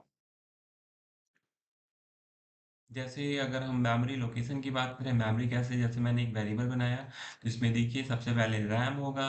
रैम के अंदर जो हमारे पास ये एक मेमोरी ऑक्यूपाई हुई नम के लिए, तो इस नम ने यहाँ पे जो हमारे पास नम है, ये नम एक वेरिएबल का नाम है जिसको मैंने बोला कि किस तरह की मेमोरी बनाओ, इंटीजर। तो इंटीजर की मेमोरी कितनी होती है, 2 या 4 बाइट की। तो जब ये मेमोरी एलोकेट करेगा तो इसे पता चल गया कि इस नम के लिए कितने बाइट की मेमोरी को एलोकेट करना है। तो ये हमारा डेटा टाइप ही बता रहा है कि ये हमें कितने मेमोरी ऑक्यूपाई करना है। साथ में हमें ये भी डेटा टाइप बता रहा है कि हम इसमें कितनी वैल्यू स्टोर करेंगे, किस रेंज में करेंगे और क्या-क्या टास्क परफॉर्म कर सकते हैं। So this was all about variables. अब हमारे पास डिफरेंट टाइप के वेरिएबल होते हैं, लोकल वेरिएबल होते हैं जो हमेशा किसी ब्लॉक के अंदर होते हैं, ग्लोबल होते हैं, जो हमेशा ब्लॉक के बाहर होते हैं, जो हमारे स्टैटिक होंगे, जो हमारे पास जिनका हम चाहते हैं कि उनकी वैल्यू हमेशा कॉमन रहे थ्रू आउट द प्रोजेक्ट और प्रोग्राम। उसके बाद एक्सटर्नल वेरिएबल होता है जो हम कहीं एक्सटर्नल प्लेस पे हम डिफाइन करते हैं। तो इन सारे वेरिएबल्स के टाइप होते हैं, लेकिन मैं अभी आपको एक्सप्लेन भी कर दूं, लेकिन आपको समझ में नहीं आएगा जब तक कि हम इसको प्रोग्राम के थ्रू ना देखें। तो आप फिलहाल ये जान लीजिए कि ये 4 तरह के हमारे पास वेरिएबल होते हैं। हेलो दोस्तों, मैं हूं अल्ताफ और आपका एक बार फिर हमारे YouTube channel I hate coding में स्वागत है। तो आज मैं इस वीडियो में आपके लिए लेके आया हूँ the last part of the fundamental, that is structure of C program. क्योंकि हम लोगों ने एक सी प्रोग्राम को लिखने के लिए जितने भी बेसिक्स की ज़रूरत होती है, फंडामेंटल्स की ज़रूरत होती है, वो सारे हम लोगों ने कवर कर लिया है। अगर आपने इसके पहले वाले सारे वीडियो नहीं देखे हैं तो मैं आपसे आपको यही एडवाइस दूंगा कि पहले आप वो सारे वीडियोस देख लें फंडामेंटल्स के, ताकि आपको आपके सारे कॉन्सेप्ट्स क्लियर हो जाए, प्रोग्राम लिखने में आपको कोई प्रॉब्लम ना हो। आपको प्रोग्राम लिखते समय हर एक स्टेटमेंट का, एक लाइन का मतलब समझ में आ रहा हो, ताकि एग्जीक्यूशन में भी आपको पता हो कि एक्चुअली में हमारा सी प्रोग्राम कैसे प्रोग्राम को एग्जीक्यूट करवा रहा हो, उसके आउटपुट कैसे आ रहे हैं, हम लोगों ने इनपुट कैसे लिया, ये सारी चीजें आपको अच्छे से क्लियर हो, कोई भी डाउट ना हो। तो इसके लिए मैं आपको यही कहूंगा कि अगर आपने पहले के सारे वीडियो ना देखे हो तो प्लीज विदाउट स्किप किए हुए वो सारे वीडियो देख लें, जिसमें से थ्योरी है, थ्योरेटिकल पार्ट है, कोई प्रैक्टिकल नहीं है। And I think it will not take much time. तो चलिए अब हम देखते हैं, ये हमारा सी प्रोग्राम जिसमें हम अपने सी प्रोग्राम के पहले प्रोग्राम को रन करवाने वाले हैं। तो कैसे हम सारा, क्या क्या चीजें हमने पढ़ा है वो सारा एक बार हम इस प्रोग्राम के थ्रू रिपीट करेंगे। तो पहले हम देखते हैं इसका जो स्ट्रक्चर होता है, हम जब कोई प्रोग्राम लिखते हैं तो उसमें क्या क्या होता है। सबसे पहले जो होते हैं ये हमारे पास कमेंट्स होते हैं। तो कमेंट्स जो होते हैं बेसिकली ये हमारे प्रोग्राम के नॉन एग्जीक्यूटेबल पार्ट पार्ट होते हैं प्रोग्राम के। हम उसमें कमेंट लिखते तो जरूर हैं, लेकिन वो कमेंट हमारे प्रोग्राम के एग्जीक्यूटेबल पार्ट नहीं होते हैं, वो एग्जीक्यूट नहीं करते हैं, बल्कि वो सिर्फ और सिर्फ एक तरीके से इंफॉर्मेशन देने के स्टेटमेंट होते हैं। जैसे हमने कोई प्रोग्राम लिखा, उसमें हमें कुछ डिस्क्राइब करना है कि ये जो हमने वेरिएबल लिखा है वो किस पर्पस के लिए यूज किया है, या फिर हमने कोई मेथड बनाया है, या फिर हमने कोई ब्लॉक ऑफ कोड लिखा है जो एक स्पेसिफिक टास्क कर रहा है, कोई स्पेसिफिक सिनेरियो में कर रहा है, then we can put the explanation inside the code, inside the comment. तो ये कमेंट इसलिए होता है जैसे कि हम लोग जो प्रोग्राम लिखते हैं, ये प्रोग्राम सिर्फ हम अपने लिए नहीं लिखते हैं। जैसे अगर हम आईटी इंडस्ट्री में काम करते हैं, so we are not going to stay in one company for the whole life. तो हमारे पास क्या होता है, जैसे मैंने कोड लिख दिया, कोड लिखने के बाद मैंने वहां डिजाइन दे दिया, तो हो सकता है कोई दूसरा डेवलपर आए। जब वो दूसरा डेवलपर आएगा तो जो मैंने प्रोग्राम लिखा है, जो वेरिएबल्स मैंने यूज किए हैं, तो वो तो सिर्फ मुझे पता है कि मैंने किस पर्पस के लिए यूज किया है। जब वो डेवलपर आएगा तो उसे उसी चीज को समझने में बहुत परेशानी होगी। समझ समझ तो जाएगा ही, but it will take time, थोड़ी सी परेशानी होगी। लेकिन वही चीजें अगर मैंने हर जगह एज ए कमेंट डालकर, कमेंट के फॉर्म में सारा इंफॉर्मेशन ऑलरेडी पुट कर रखा है, तो उसे समझने में बहुत ही आसानी हो जाएगी। इसलिए हम लोग कमेंट्स यूज करते हैं अपने सारे प्रोग्राम में। तो जो भी हम प्रोग्राम, सी प्रोग्राम की भी बात कर रहे हैं, आगे अगर आप भी कोई कोई और भी अगर आप लैंग्वेज पढ़ते हैं तो उन सब में भी आप कमेंट डाल सकते हैं। तो कमेंट जो होता है वो नॉन एग्जीक्यूटेबल पार्ट होता है। नाउ ये जो है सेक्शन हमारा ऑप्शनल है। तो जब अभी हम प्रोग्राम लिखेंगे then we will not use the comment anywhere, लेकिन मैं आपको बता दूंगा कि कमेंट कैसे यूज करते हैं। तो कमेंट दो तरीके के होते हैं, एक सिंगल लाइन कमेंट होते हैं, एक मल्टी लाइन कमेंट होते हैं। तो वो दोनों हम लोग देखेंगे कैसे लिखते हैं। Now the second part is the header file.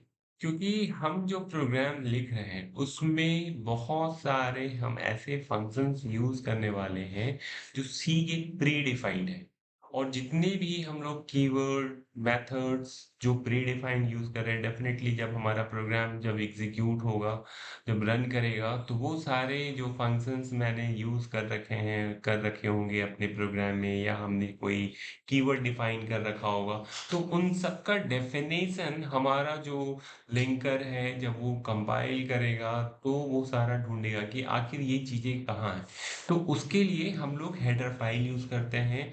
Header file basically हम उन सारे मेथड्स और वेरिएबल्स के लिए यूज़ करते हैं, जिसको हमने अपने प्रोग्राम के अंदर यूज़ कर रखा है। जैसे हम जनरली यूज़ करेंगे प्रिंटफ और स्कैनफ। तो प्रिंटफ और स्कैनफ जो है वो स्टैंडर्ड इनपुट आउटपुट फंक्शन है, और ये जो है ये लाइब्रेरी में है stdio.h। तो जब भी हम ये मेथड यूज़ करेंगे और अगर हम इसे इंक्लूड नहीं करते हैं अपने प्रोग्राम में, तो जब ये कंपाइल होगा तो वो हमारा कंपाइलर हमसे पूछेगा व्हाट इज़ प्रिंटफ।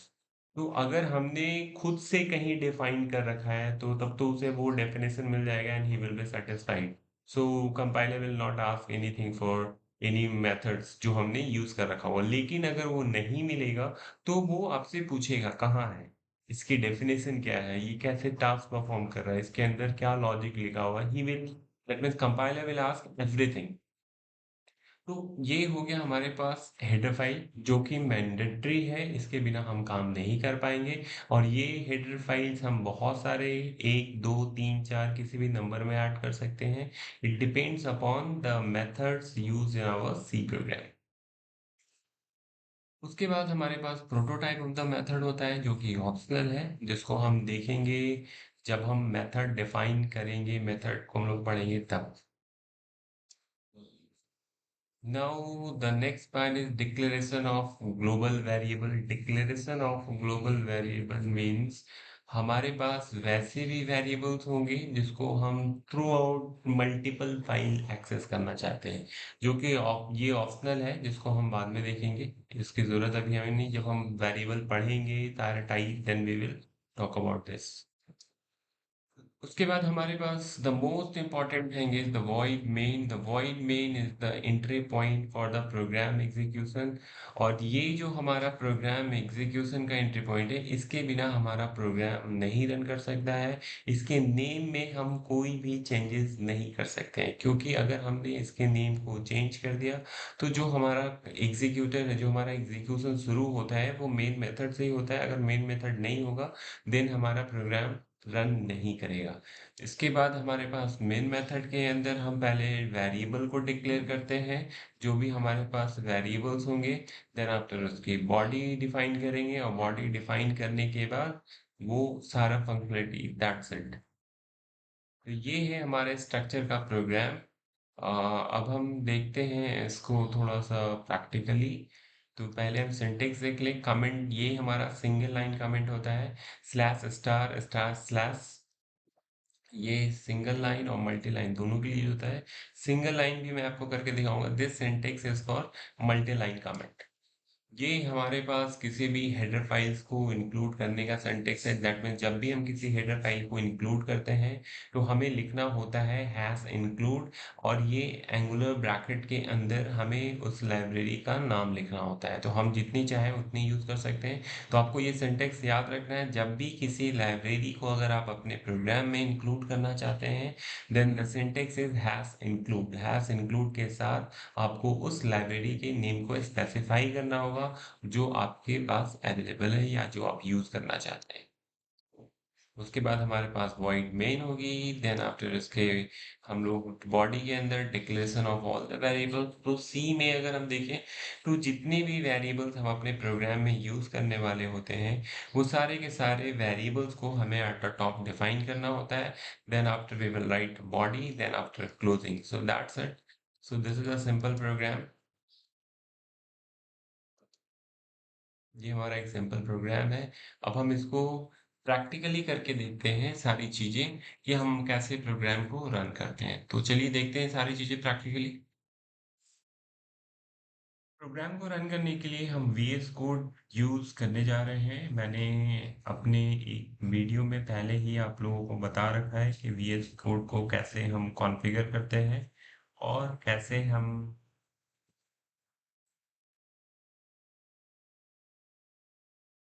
तो चलिए हम देखते हैं सारी चीज़ें प्रैक्टिकली।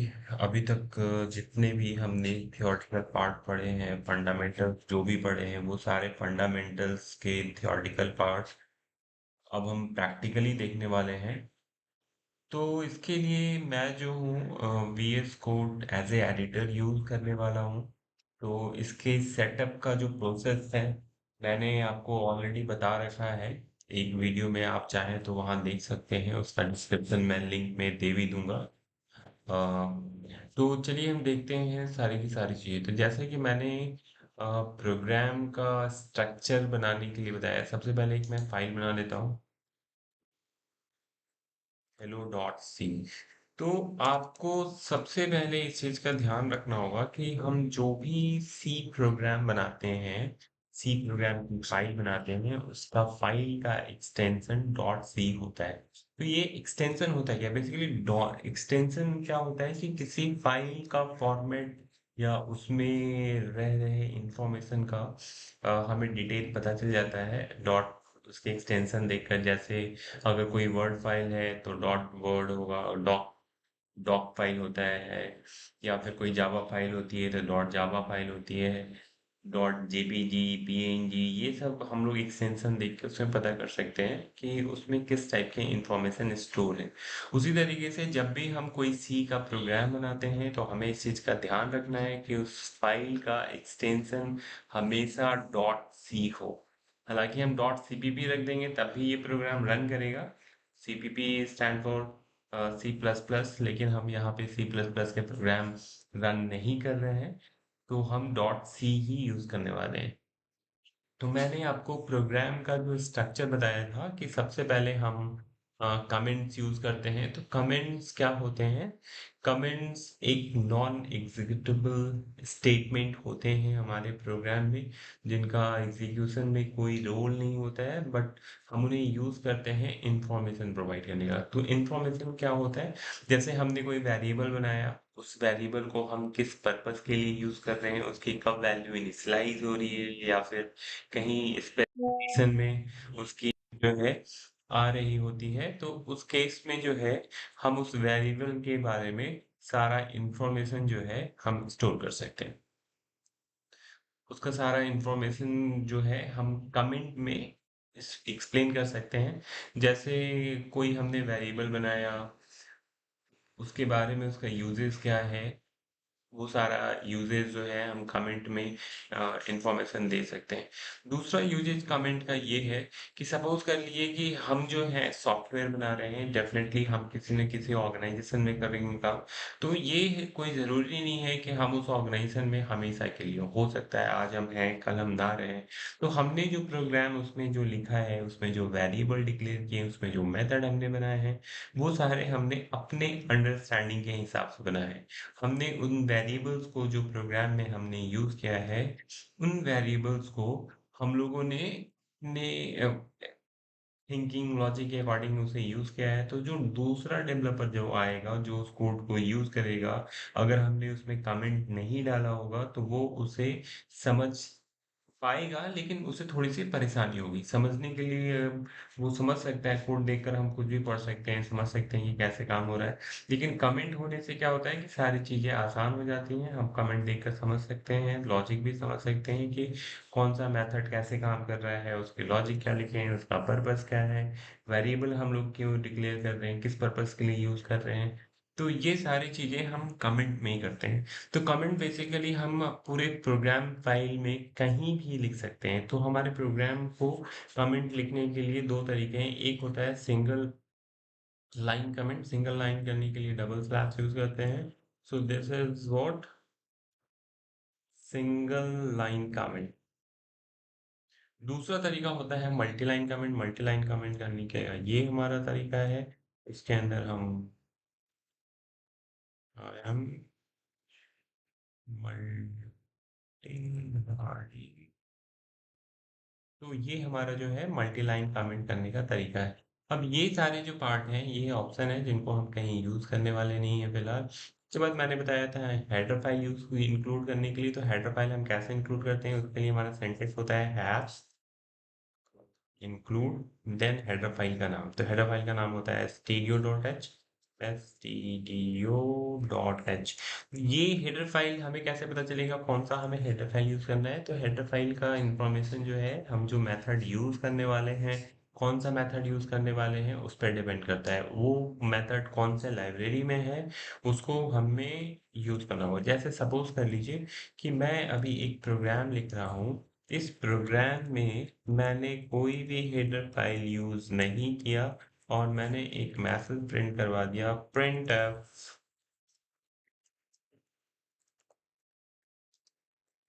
Hello world. तो मैं इसको रन करवा देता हूँ।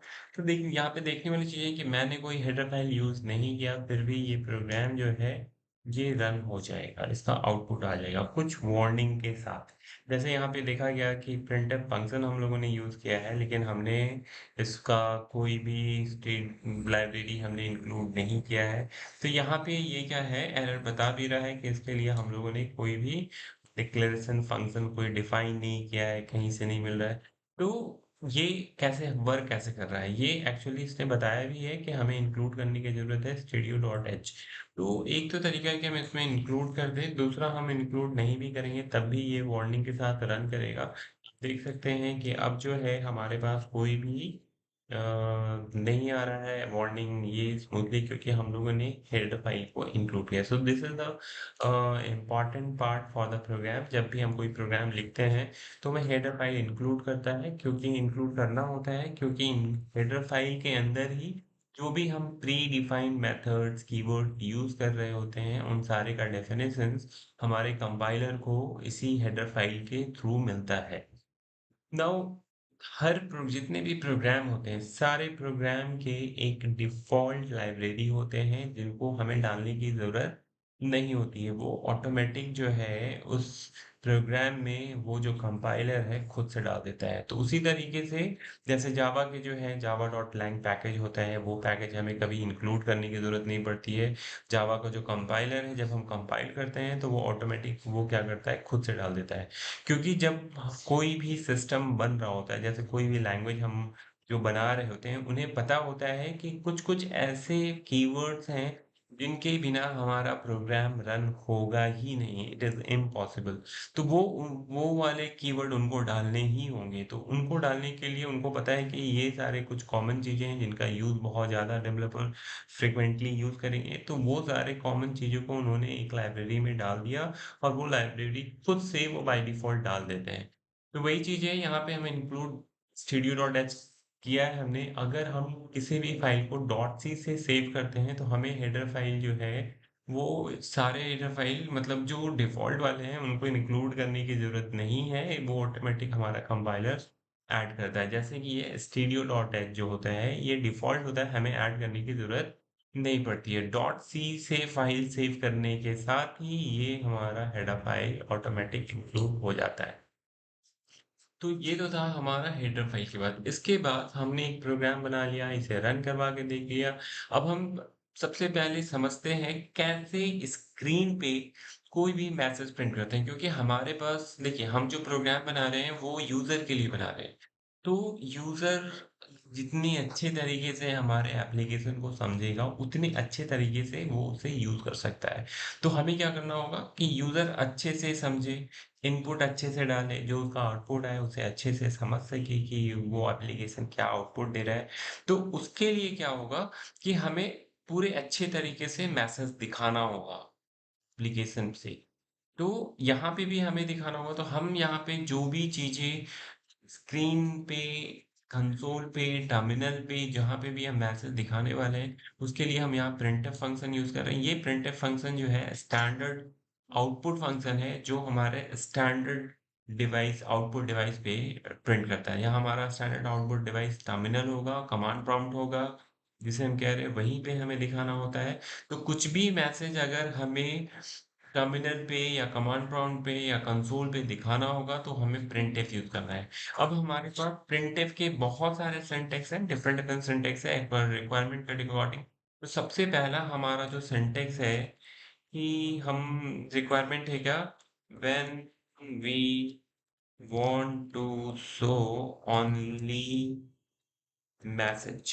अगर हमें सिर्फ मैसेज दिखाना होता है तो मैसेज दिखाने के लिए हमें क्या सिंटेक्स है, हमारा सिंटेक्स है प्रिंटफ। प्रिंटफ के अंदर जो भी मैसेज हमें डिस्प्ले करना है, मैसेज टू बी डिस्प्लेड, जो भी हमारा मैसेज डिस्प्ले करना है वो हम मैसेज को उसके अंदर डबल कोट्स के अंदर रख सकते हैं। तो यहाँ आप देख सकते हैं, यहाँ पर जो मैसेज हमें डिस्प्ले करना है वो मैसेज मैंने डबल कोट्स के अंदर प्रिंटफ के अंदर दे दिया है, और जो भी डबल कोट्स के अंदर मैसेज होंगे वो हमारा स्क्रीन पे कंसोल पे दिख जाएगा। We can see, let's see, इसको रन करते हैं। देखिए हमारा मैसेज यहाँ पे दिख रहा है।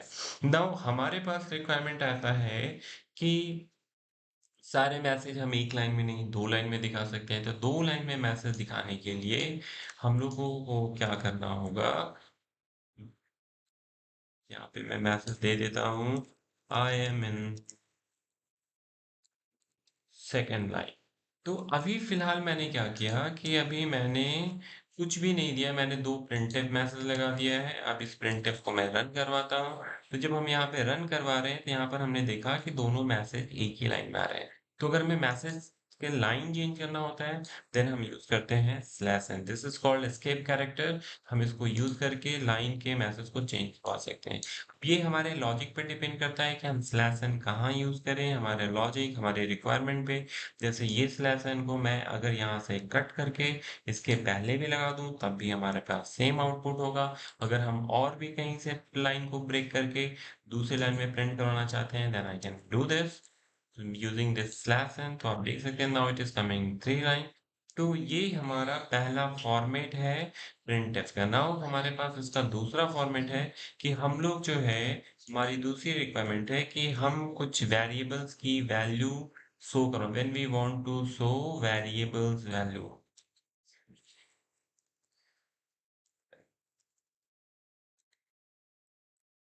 वेरिएबल्स की हमें वैल्यू दिखानी है, वेरिएबल्स की वैल्यू दिखानी है तो हमारे पास फॉर्मेट स्पेसिफायर का यूज होना शुरू हो जाता है। हम क्या कर सकते हैं, फॉर्मेट स्पेसिफायर का हम यूज करेंगे, जो मैंने आपको बताया था अभी कि जो हम लोग का जो फॉर्मेट स्पेसिफायर होता है वो हमें ये बताएगा कि जो वेरिएबल है या जो वैल्यू है उनकी वैल्यू हम किस फॉर्मेट में डिस्प्ले करना चाहते हैं स्क्रीन पे। पर वैल्यू सेपरेटेड बाय, अगर हमें मल्टीपल वैल्यू को दिखाना है तो उसके लिए हम ये यूज करते हैं।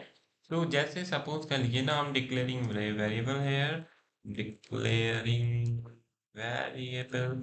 तो वेरिएबल डिक्लेयर करने का सिंटेक्स क्या था, सिंटेक्स क्या था, सिंटेक्स मैंने बताया था कि पहले हम मॉडिफायर यूज करते हैं, देन आफ्टर हम यूज करते हैं डेटा टाइप।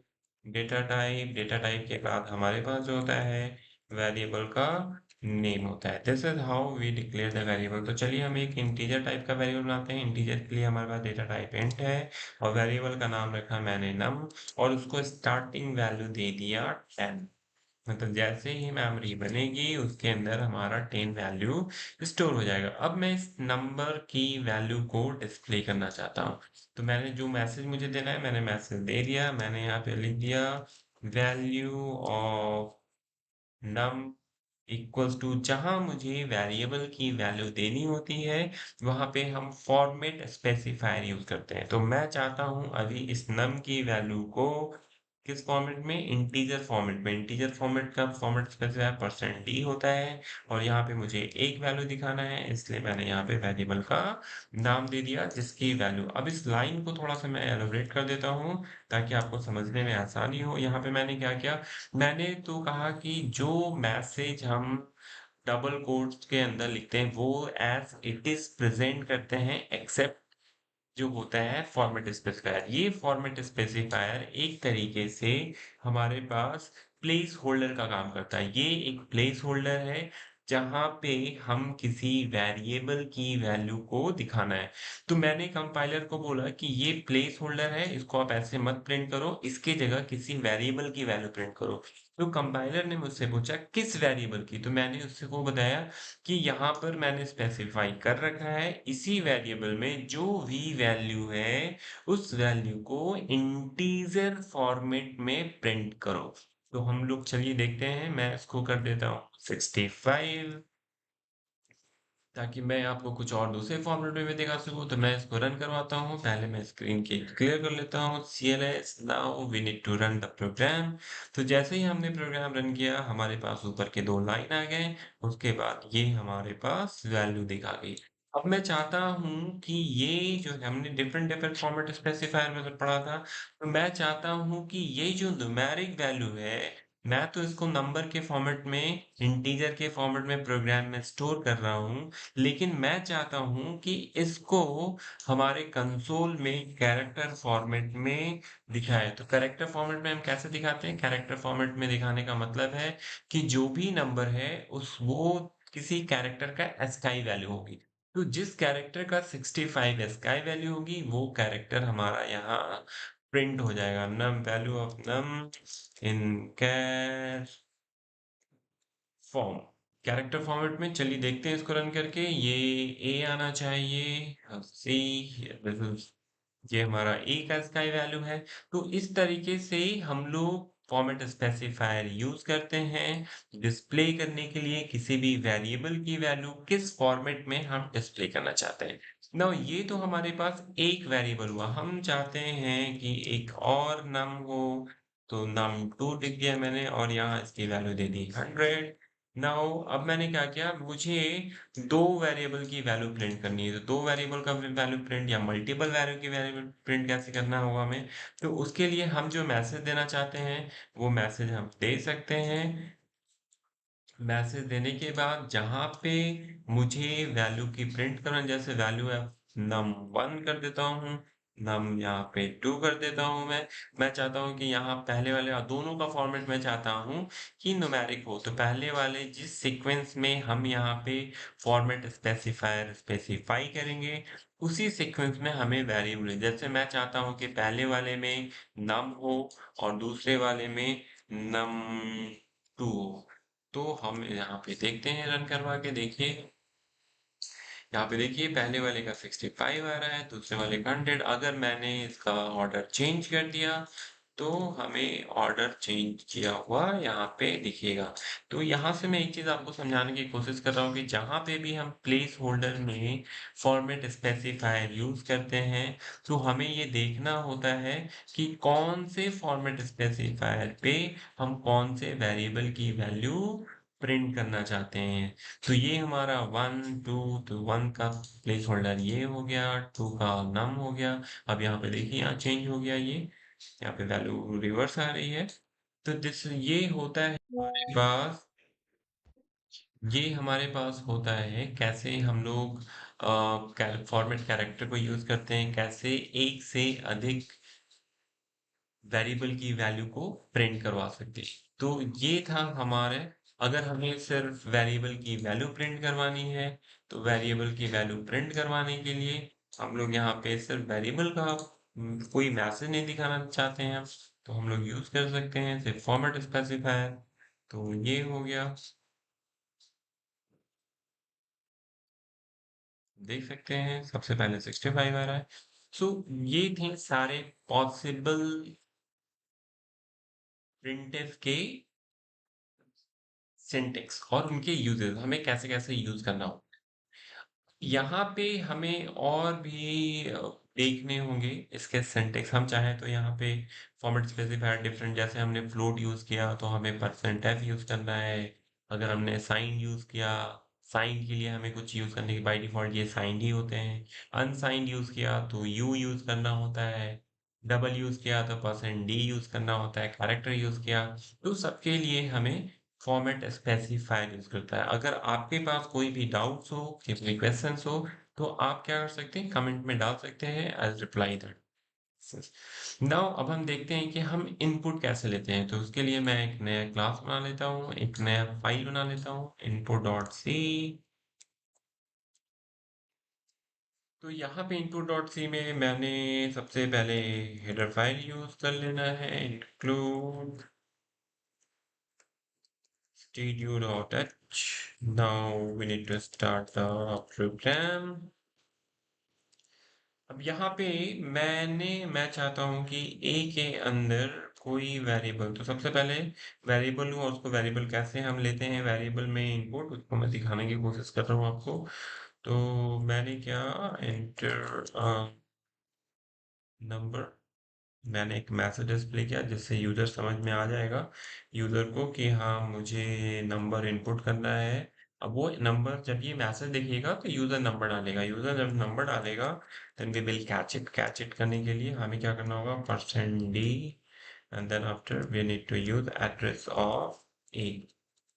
तो हमारे पास इनपुट करने का जो सिंटेक्स होता है, सबसे पहले हम फॉर्मेट स्पेसिफायर यूज करते हैं। ये फॉर्मेट स्पेसिफायर हमें ये बताता है कि जो हम वेरिएबल, जो हम इनपुट यूजर डालने वाला है उसको हम वेरिएबल में स्टोर करेंगे। किस में स्टोर करेंगे, एड्रेस ऑफ ए में, ए के एड्रेस में। तो यहाँ पे देखिए मैंने आपको बताया था कि हम प्रोग्राम में जो वेरिएबल डिक्लेयर करते हैं दैट इज कॉल्ड आइडेंटिफायर। तो ए हमारा आइडेंटिफायर है, नाम है, किसका नाम है, एक मेमोरी का, जो 2 बाइट का मेमोरी या 4 बाइट की मेमोरी जो है रैम में इसने ऑक्यूपाई कर रखा है, उसके एड्रेस को ए रिप्रेजेंट कर रहा है। तो मैंने कहा, स्कैनफ ने कहा कि आप जो यूजर से इनपुट ले रहे हैं उसको इंटीजर फॉर्मेट में एड्रेस ऑफ ए, ए जिस लोकेशन को लोकेट कर रहा है उस लोकेशन में इसकी वैल्यू को स्टोर कर दीजिए। तो ये वैल्यू इसमें स्टोर हो गई। तो ये हमारा सिंटेक्स है। अगर हमें एक नंबर में वैल्यू स्टोर करना है तो हम उसका एक ही नंबर का फॉर्मेट स्पेसिफायर देंगे। अगर हमें मल्टीपल का यूज करना है तो हम मल्टीपल के लिए multiple variable separated by comma हमें लिखना होगा ना। अब हम इसको प्रिंट करके चेक करते हैं। सबसे पहले तो मैं दिखाऊंगा आपको कि इसका मेमोरी एड्रेस क्या है। तो इसके लिए हमें क्या करना होता है, मैं सिर्फ मैसेज देता हूँ /n memory location equals to, हम लोग मेमोरी लोकेशन को %p पॉइंटर से यूज करते हैं। तो इसके लिए मैंने कर दिया एड्रेस ऑफ ए, ए के मेमोरी लोकेशन को प्रिंट करो, उसका फॉर्मेट स्पेसिफायर %p होता है। अब मैं इसकी वैल्यू भी प्रिंट करवाना चाहता हूँ तो %n you have entered you have entered क्या इंटर किया है, तो %d के फॉर्मेट में दिखाना चाहता हूँ किसकी वैल्यू, तो a की वैल्यू, दैट्स इट, यही हो गया। चलिए इसको हम लोग रन करते हैं। तो उसके पहले मैं कंसोल को क्लियर कर लेता हूँ, देन रन इट।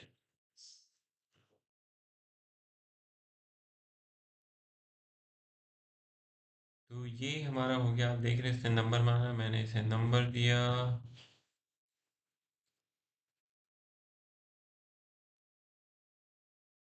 तो यहाँ पे देख सकते हैं ये जो ए है इसका मेमोरी लोकेशन ये है, और इसमें हमने 5 वैल्यू डाला जो कि इसमें स्टोर हो गया है।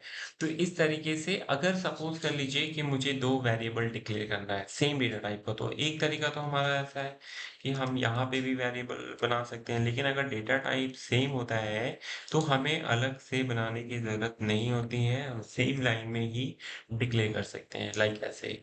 तो हमें इसकी जरूरत नहीं है। अब मैंने 2 नंबर लेना है तो मैंने बोला कि इंटर फर्स्ट नंबर, एक नंबर हो गया ए में, मैं सेम मैसेज को फिर से प्रिंट करूंगा जिसमें मैं बोल रहा हूँ inter second number. Inter second number करने के बाद मुझे इसकी वैल्यू जो है ए में नहीं बल्कि बी में स्टोर करनी है। तो बी में मैंने स्टोर किया।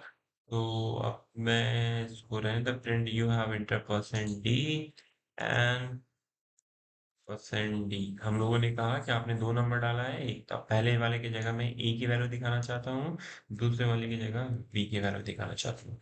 तो ये हो गया। मैं इसको स्क्रीन क्लियर कर लेता हूँ। नाउ अगेन रन करते हैं हम इसे। तो यहाँ पे फर्स्ट नंबर 3, 3 and 5, so यहाँ पे you have entered 3 and 5, तो हम देख सकते हैं it's working fine, it is working fine. So now अब हम क्या करते हैं, अब हम देखते हैं कि हम ये हमने जो दो स्टेप में किया है, ये हम सिंगल स्टेप में भी कर सकते हैं। सिंगल स्टेप में कैसे कर सकते हैं, हम या तो ऐसे कर ले, या फिर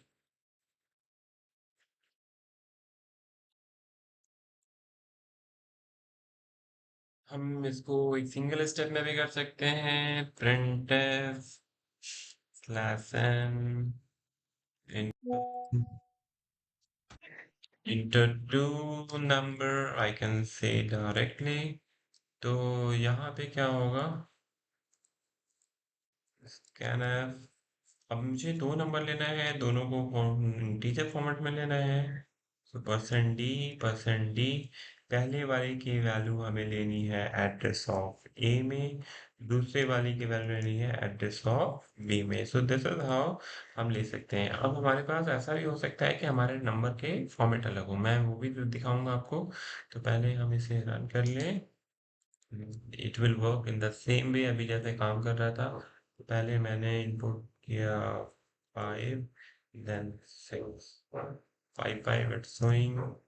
तो हम यहाँ पे स्लैश एंड डाल देते हैं, इसको एग्जीक्यूट करते हैं, enter two number 4, sorry 4 and 5। तो यहाँ पे देख सकते हैं 4 5। तो दिस इज हाउ हम लोग बहुत सारे नंबर भी एक बार में इनपुट ले सकते हैं।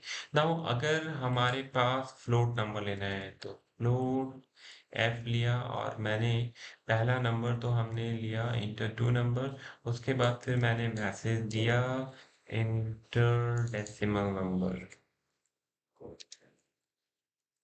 डेसिमल नंबर का हमारा फॉर्मेट स्पेसिफाई होता है एफ, तो हमने एफ दिया, और किसमें स्पेसिफाई करना है, वो किसमें इनपुट लेना है, एफ में, तो हमने एफ में इनपुट ले लिया। अब ये हो गया, अब मैं इसको प्रिंट भी करवा देता हूँ। तो प्रिंट करवाने के लिए हम लोगों ने यूज किया you have entered percent F, और यहाँ पे हम सिर्फ फ्लोट वाले वैल्यू दिखाने वाले हैं, then I need to declare f only. ये हो गया। अब इसको हम एक बार रन कर लेते हैं, इंटर नंबर्स, तो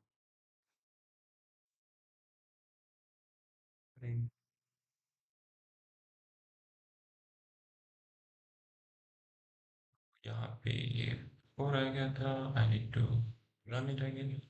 तो इंटर 4,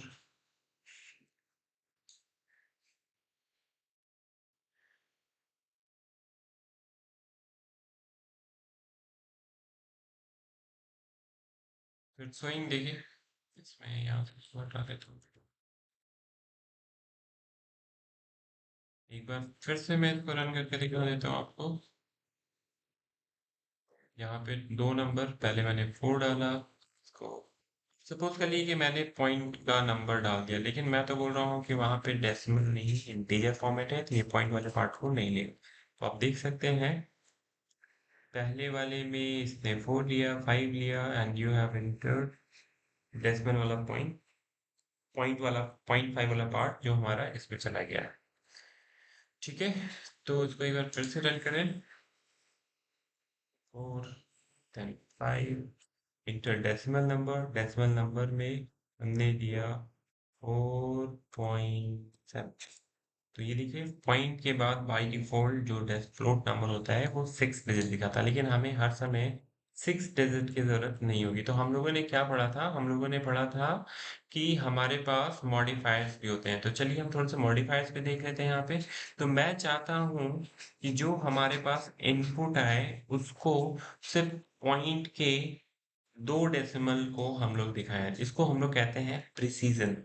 तो मैं इसके सिर्फ 2 डेसिमल को ही दिखाना चाहता हूँ, तो चलिए इसको भी देख लेते हैं हम लोग। सबसे पहले 1 नंबर लिया, फिर दूसरा नंबर लिया, फिर डेसिमल नंबर में मैंने दे दिया 4 4। तो आप यहाँ पे देख सकते हैं क्योंकि मैंने प्रिसीजन में दे दिया है 4 4, तो ये हमारे पास सिर्फ 2। सो ये हमारा एक मॉडिफायर होता है। उसके बाद मैंने मॉडिफायर बताया था आपको कि हम चाहें तो मॉडिफायर्स में पैडिंग भी यूज़ कर सकते हैं, अलाइनमेंट भी यूज़ कर सकते हैं। तो अलाइनमेंट का यूज़ करने के लिए मैं आपको दिखाता हूँ उसका अलाइनमेंट कैसे करते हैं। तो अलाइनमेंट को यूज़ करने के लिए यहाँ पे जो है हम एक और नीचे यूज़ करते हैं अलाइनमेंट के लिए प्रिंटफ। मैंने सिर्फ क्लास एन परसेंट डी में मुझे किसको प्रिंट करना है, ई को प्रिंट करना है। ठीक है, तो यहाँ पे मैंने कुछ भी यूज नहीं किया, सिंपली ये नंबर प्रिंट करेगा। मैंने वन नंबर लिया 44, दूसरा नंबर लिया 55 और 6.66666 से बहुत सारे। तो यहाँ देखिए 44 दिख रहा है। अब यहाँ पे मैं अगर मॉडिफायर यूज करके इसका विड्थ डिफाइन करता हूँ, मैंने कहा कि 5 स्पेस ऑक्यूपाई करो। मैंने कहा कि प्रिंट जब एक ही वैल्यू प्रिंट करो, पहले 5 स्पेस ऑक्यूपाई करो, उसके बाद उसमें लेफ्ट से वैल्यू देना शुरू करना। चलिए इसको रन करके देखते हैं, लेट्स ट्राई दिस। इसके लिए मैंने इसको रन किया, पहला इंटर किया 44, दूसरा नंबर दिया 55, देन 5.555। तो यहाँ पे देखिए ये इसने क्या किया है, 5 स्पेस ऑक्यूपाई किया है। ठीक है, 5 स्पेस ऑक्यूपाई में करके रिजर्व कर लिया। अब इस 5 स्पेस में कुछ भी चीजें प्रिंट नहीं हो सकती हैं, और इसमें लेफ्ट से ये असाइन करना शुरू कर रहा है। जो भी वैल्यू आएंगी वो अगर फिल हो जाएंगी तो आगे बढ़ेंगी, नहीं होंगी तो ये स्पेस बाकी रहेगा। ये बेसिकली अलाइनमेंट के लिए होता है। जब हम प्रोग्रामिंग में आगे देखेंगे तो देखेंगे हमें अलाइनमेंट की जरूरत कहाँ पड़ती है। अगर मैं इसका रिवर्स करना चाहता हूँ, अलाइनमेंट चेंज करना चाहता हूँ, तो हम इसमें नेगेटिव साइन का यूज करेंगे। तो पहले मैं इसको क्लीन कर दूं। 45.3। तो आप देख सकते हैं एक हमारा लेफ्ट अलाइनमेंट है और एक हमारा राइट अलाइनमेंट। तो ये हम लोग को पता नहीं चल रहा है कि एक्चुअली हो रहा है नहीं। तो इसके लिए हम लोग क्या करते हैं कि मैं इसमें पैडिंग लगा देता हूँ। पैडिंग लगाने का मतलब है कि मैंने 5 तो बोला, लेकिन अगर मैं चाहता हूँ कि अगर उतना 5 डिजिट का नंबर ना हो तो उसके आगे ये 0 0 की पैडिंग कर दे।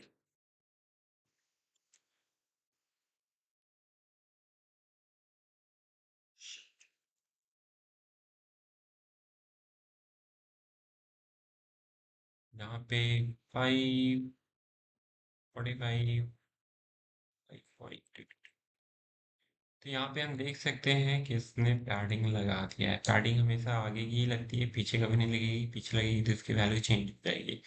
इसलिए हाँ, यहाँ पे पैडिंग होता है। ये हमारे पास कुछ मॉडिफायर्स होते हैं जो हम फॉर्मेटर के साथ यूज करते हैं। ये सारा मैंने आपको बता दिया। तो हम लोगों ने अभी तक जितनी भी पीछे के लॉजिक हमने पढ़े थे, वेरिएबल कैसे डिक्लेयर करते हैं, वेरिएबल सारे हम डिक्लेयर कर सकते हैं, फॉर्मेटर कैसे यूज होता है, प्रिंटफ यूज कैसे करते हैं, स्कैनफ कैसे यूज करते हैं, ये सारे मैंने डिटेल्स दे दिए आपको। नाउ आप जो है आप अब प्रोग्रामिंग करने के लिए रेडी हैं। आप प्रोग्रामिंग कर सकते हैं। अगर आप लोगों ने मेरे पहले का थ्योरेटिकल वीडियो नहीं देखा है तो मैं आपसे यही कहूंगा कि इस वीडियो से आपको समझने में थोड़ी बहुत, मतलब आप प्रोग्रामिंग कर सकते हैं। अगर आपको वेरिएबल, ऑपरेटर, ये सब चीज़ों के बारे में पता नहीं है तो मैं आपको यही कहूँगा कि आप मेरे इसके फंडामेंटल्स के जो हैं 1 to 5 जो भी वीडियोस हैं आप उसको देखें, और देखने के बाद आपको सारी चीज़ें समझ में आ जाएंगी। अब इसमें एक चीज़ और बचा हुआ है जो कि मैं आपको नेक्स्ट वीडियो में बताऊंगा, जिसमें हमारा मैं आपको ये बताऊंगा कि कैसे डीबग करते हैं, कैसे हम वेरिएबल्स की वैल्यू देख सकते हैं, कैसे हम उनका मेमोरी देख सकते हैं। और एक चीज और आप यहाँ पे देख सकते हैं कि अगर किसी का मेमोरी अगर देखना है तो print slash n memory of memory of integer का अगर हमें वैल्यू देखनी है तो हम देख सकते हैं। इसके लिए हमें, मैंने आपको बताया था एक ऑपरेटर जिसका नाम था साइजऑफ, जिसमें हम वेरिएबल का नाम दे सकते हैं। तो वो उसने कितना मेमोरी ऑक्यूपाई किया है वो हमें दिखा देगा। जैसे मैं यहाँ पे दिखा देता हूँ आपको एग्जांपल भी।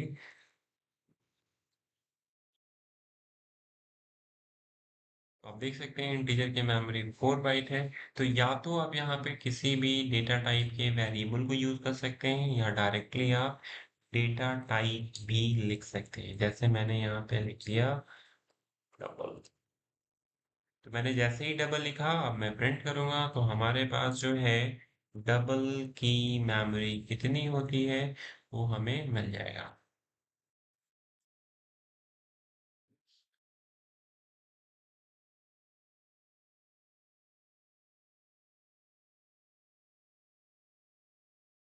आप देख सकते हैं डबल की मेमोरी, इस तरह के आप जितने भी डेटा टाइप होते हैं सबकी मेमोरी चेक कर सकते हैं। तो आज के लिए इतना ही। इसके नेक्स्ट वीडियो में मैं बताऊंगा आपको कि कैसे हम डिबग करते हैं। That is the most important part of development. तो देखते हैं नेक्स्ट वीडियो के लिए।